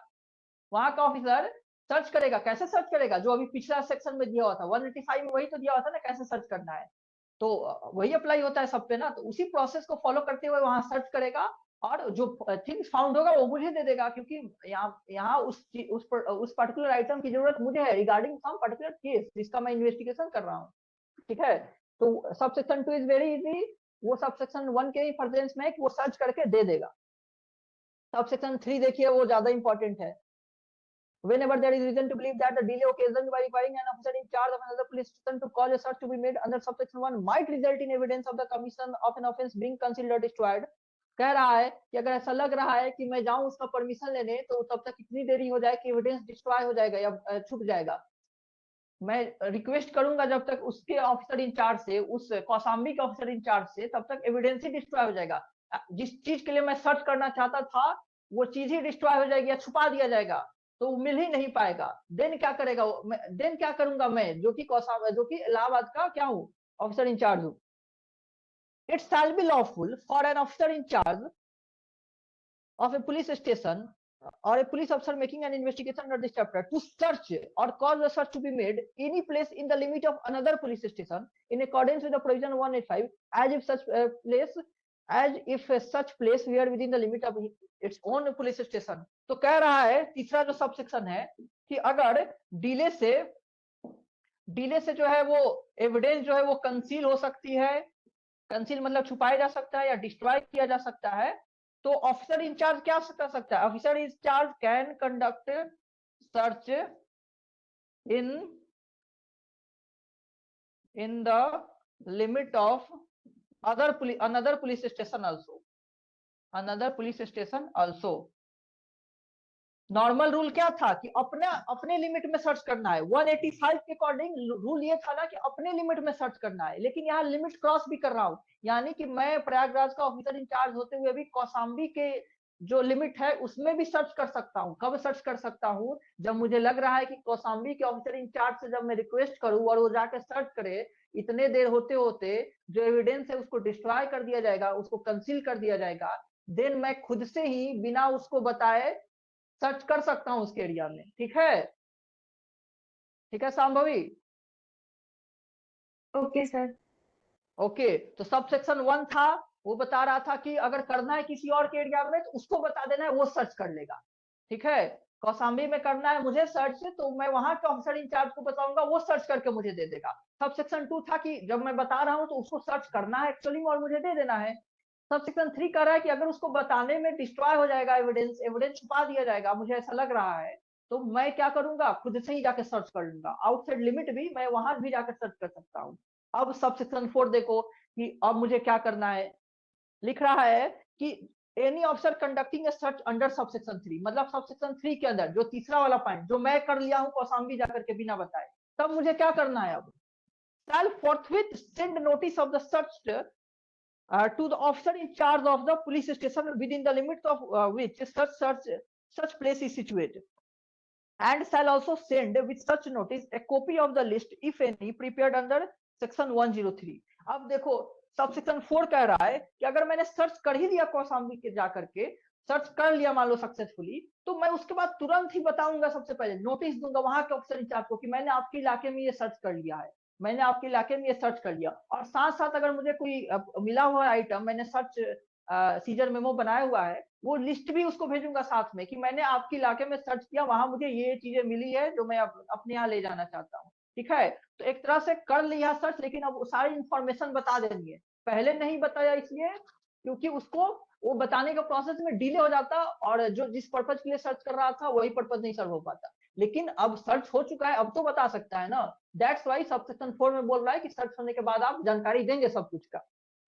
तो उसको नोटिस देनी है, और साथ साथ जो लिस्ट प्रिपेयर किया है सीजर में वगैरह वो सब भी दे देनी है। And shall also send to the nearest magistrate, और किसको भेजनी है? Nearest magistrate empower to take cognizance of the offence, copies of the record refer to in 13 and 85। फिर नियरेस्ट मजिस्ट्रेट को भी, मतलब नियरेस्ट जुडिशियल मजिस्ट्रेट को भी भेजनी है, ठीक है, नियरेस्ट जुडिशियल मजिस्ट्रेट को भी भेजनी है। And shall also send to the nearest judicial magistrate, जो कि कॉग्निजेंस लेने के लिए एम्पावर्ड है। तो हमें 4 सबसेक्शन पढ़ लिया हमने। पहला सबसेक्शन था कि अदर स्टेशन में सर्च करना है, वहां बता देना है, वो सर्च करेगा। दूसरा था कि अब जिसको बताएं वो सर्च करके मुझे दे देगा वो सामान। तीसरा था कि अगर डिले हो रही है बहुत ज्यादा बताने में तो मैं खुद ही सर्च कर सकता हूँ जा करके। चौथा है कि अगर सर्च कर लिया मैं दूसरे के एरिया में, तो सर्च करने के बाद उसको बता देना है वहां के ऑफिसर इंचार्ज को, और जो भी लिस्ट बना है वो सब भी देना है उसको, उसका भी कॉपी उसको भेजना है कि मैंने तुम्हारे यहाँ सर्च किया, ये प्रोडक्ट मिला। और साथ साथ नियरेस्ट जुडिशियल मजिस्ट्रेट को भी भेजना है जो कि कॉग्निजेंस लेने के लिए कॉम्पिटेंट है। सब सेक्शन 5 लास्ट है। फिर वही बातें हैं कि अब जो ऑनर है वो किसके पास से लिस्ट लेगा, किसके पास से लेगा लिस्ट? जो पहले पिछले सेक्शन में भी था वो मजिस्ट्रेट के पास से लेगा। मजिस्ट्रेट के पास वो एप्लीकेशन देकर फ्री ऑफ कॉस्ट उसका कॉपी पा सकता है, ठीक है। मजिस्ट्रेट के पास एप्लीकेशन देकर के फ्री ऑफ कॉस्ट वो जो भी लिस्ट प्रिपेयर हुआ है, यानी जो सर्च का सीजर का मेमो बना हुआ है, वो सब कुछ का कॉपी पा सकता है ओनर ऑफ द लैंड या ऑक्युपायर ऑफ द लैंड या प्लेस। किससे? जुडिशियल मजिस्ट्रेट से, जुडिशियल मजिस्ट्रेट से। और जुडिशियल मजिस्ट्रेट को तो भेजना ही है, कंपलसरी है, ठीक है। यसी कोई डाउट है इस सेक्शन में? इसके पांचों सब सेक्शन, पांचों देखिए कितना क्रोनोलॉजिकल ऑर्डर में है, कितना क्रोनोलॉजिकल है, आपको ऐसे ही याद हो जाएगा। पहले किसी और के एरिया में है तो क्या करना है, तो उसको बता देना है वो सर्च करे, उसको फिर वो बता दिए तो वो करके दे देगा, दूसरा हो गया। तीसरा हो गया कि अगर बताने में देरी हो रही है तो खुद से कर लेंगे, और खुद से कर लिए तो चौथा हो गया कि उसको इन्फॉर्मेशन दे देना है और जुडिशियल मजिस्ट्रेट को भी इन्फॉर्म कर लेना है। और पांचवा जिसके जगह पे सर्च हुआ है वो क्या करेगा, उसको अगर कॉपी चाहिए चीजों की वो कैसे लेगा? जुडिशियल मजिस्ट्रेट को एप्लीकेशन देकर फ्री ऑफ कॉस्ट ले सकता है, ठीक है। ऋचा, संभव बताइए, आप लोग समझ पाया? जी सर। हाँ सर। अब देखिए एक बार कोई किसी सब सेक्शन में कोई प्रॉब्लम है तो पूछिए।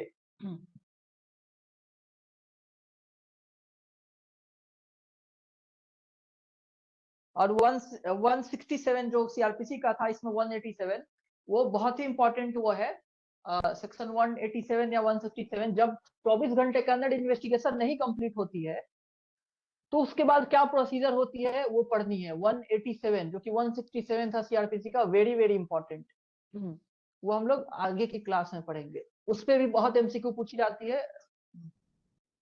इधर के सारे सेक्शन ही बहुत इंपॉर्टेंट है, एफआईआर से लेकर के अभी तक जो चल रहा है। आर्यन समझ में आया? Aryan? Yes sir, yes sir. Okay, Mokshada?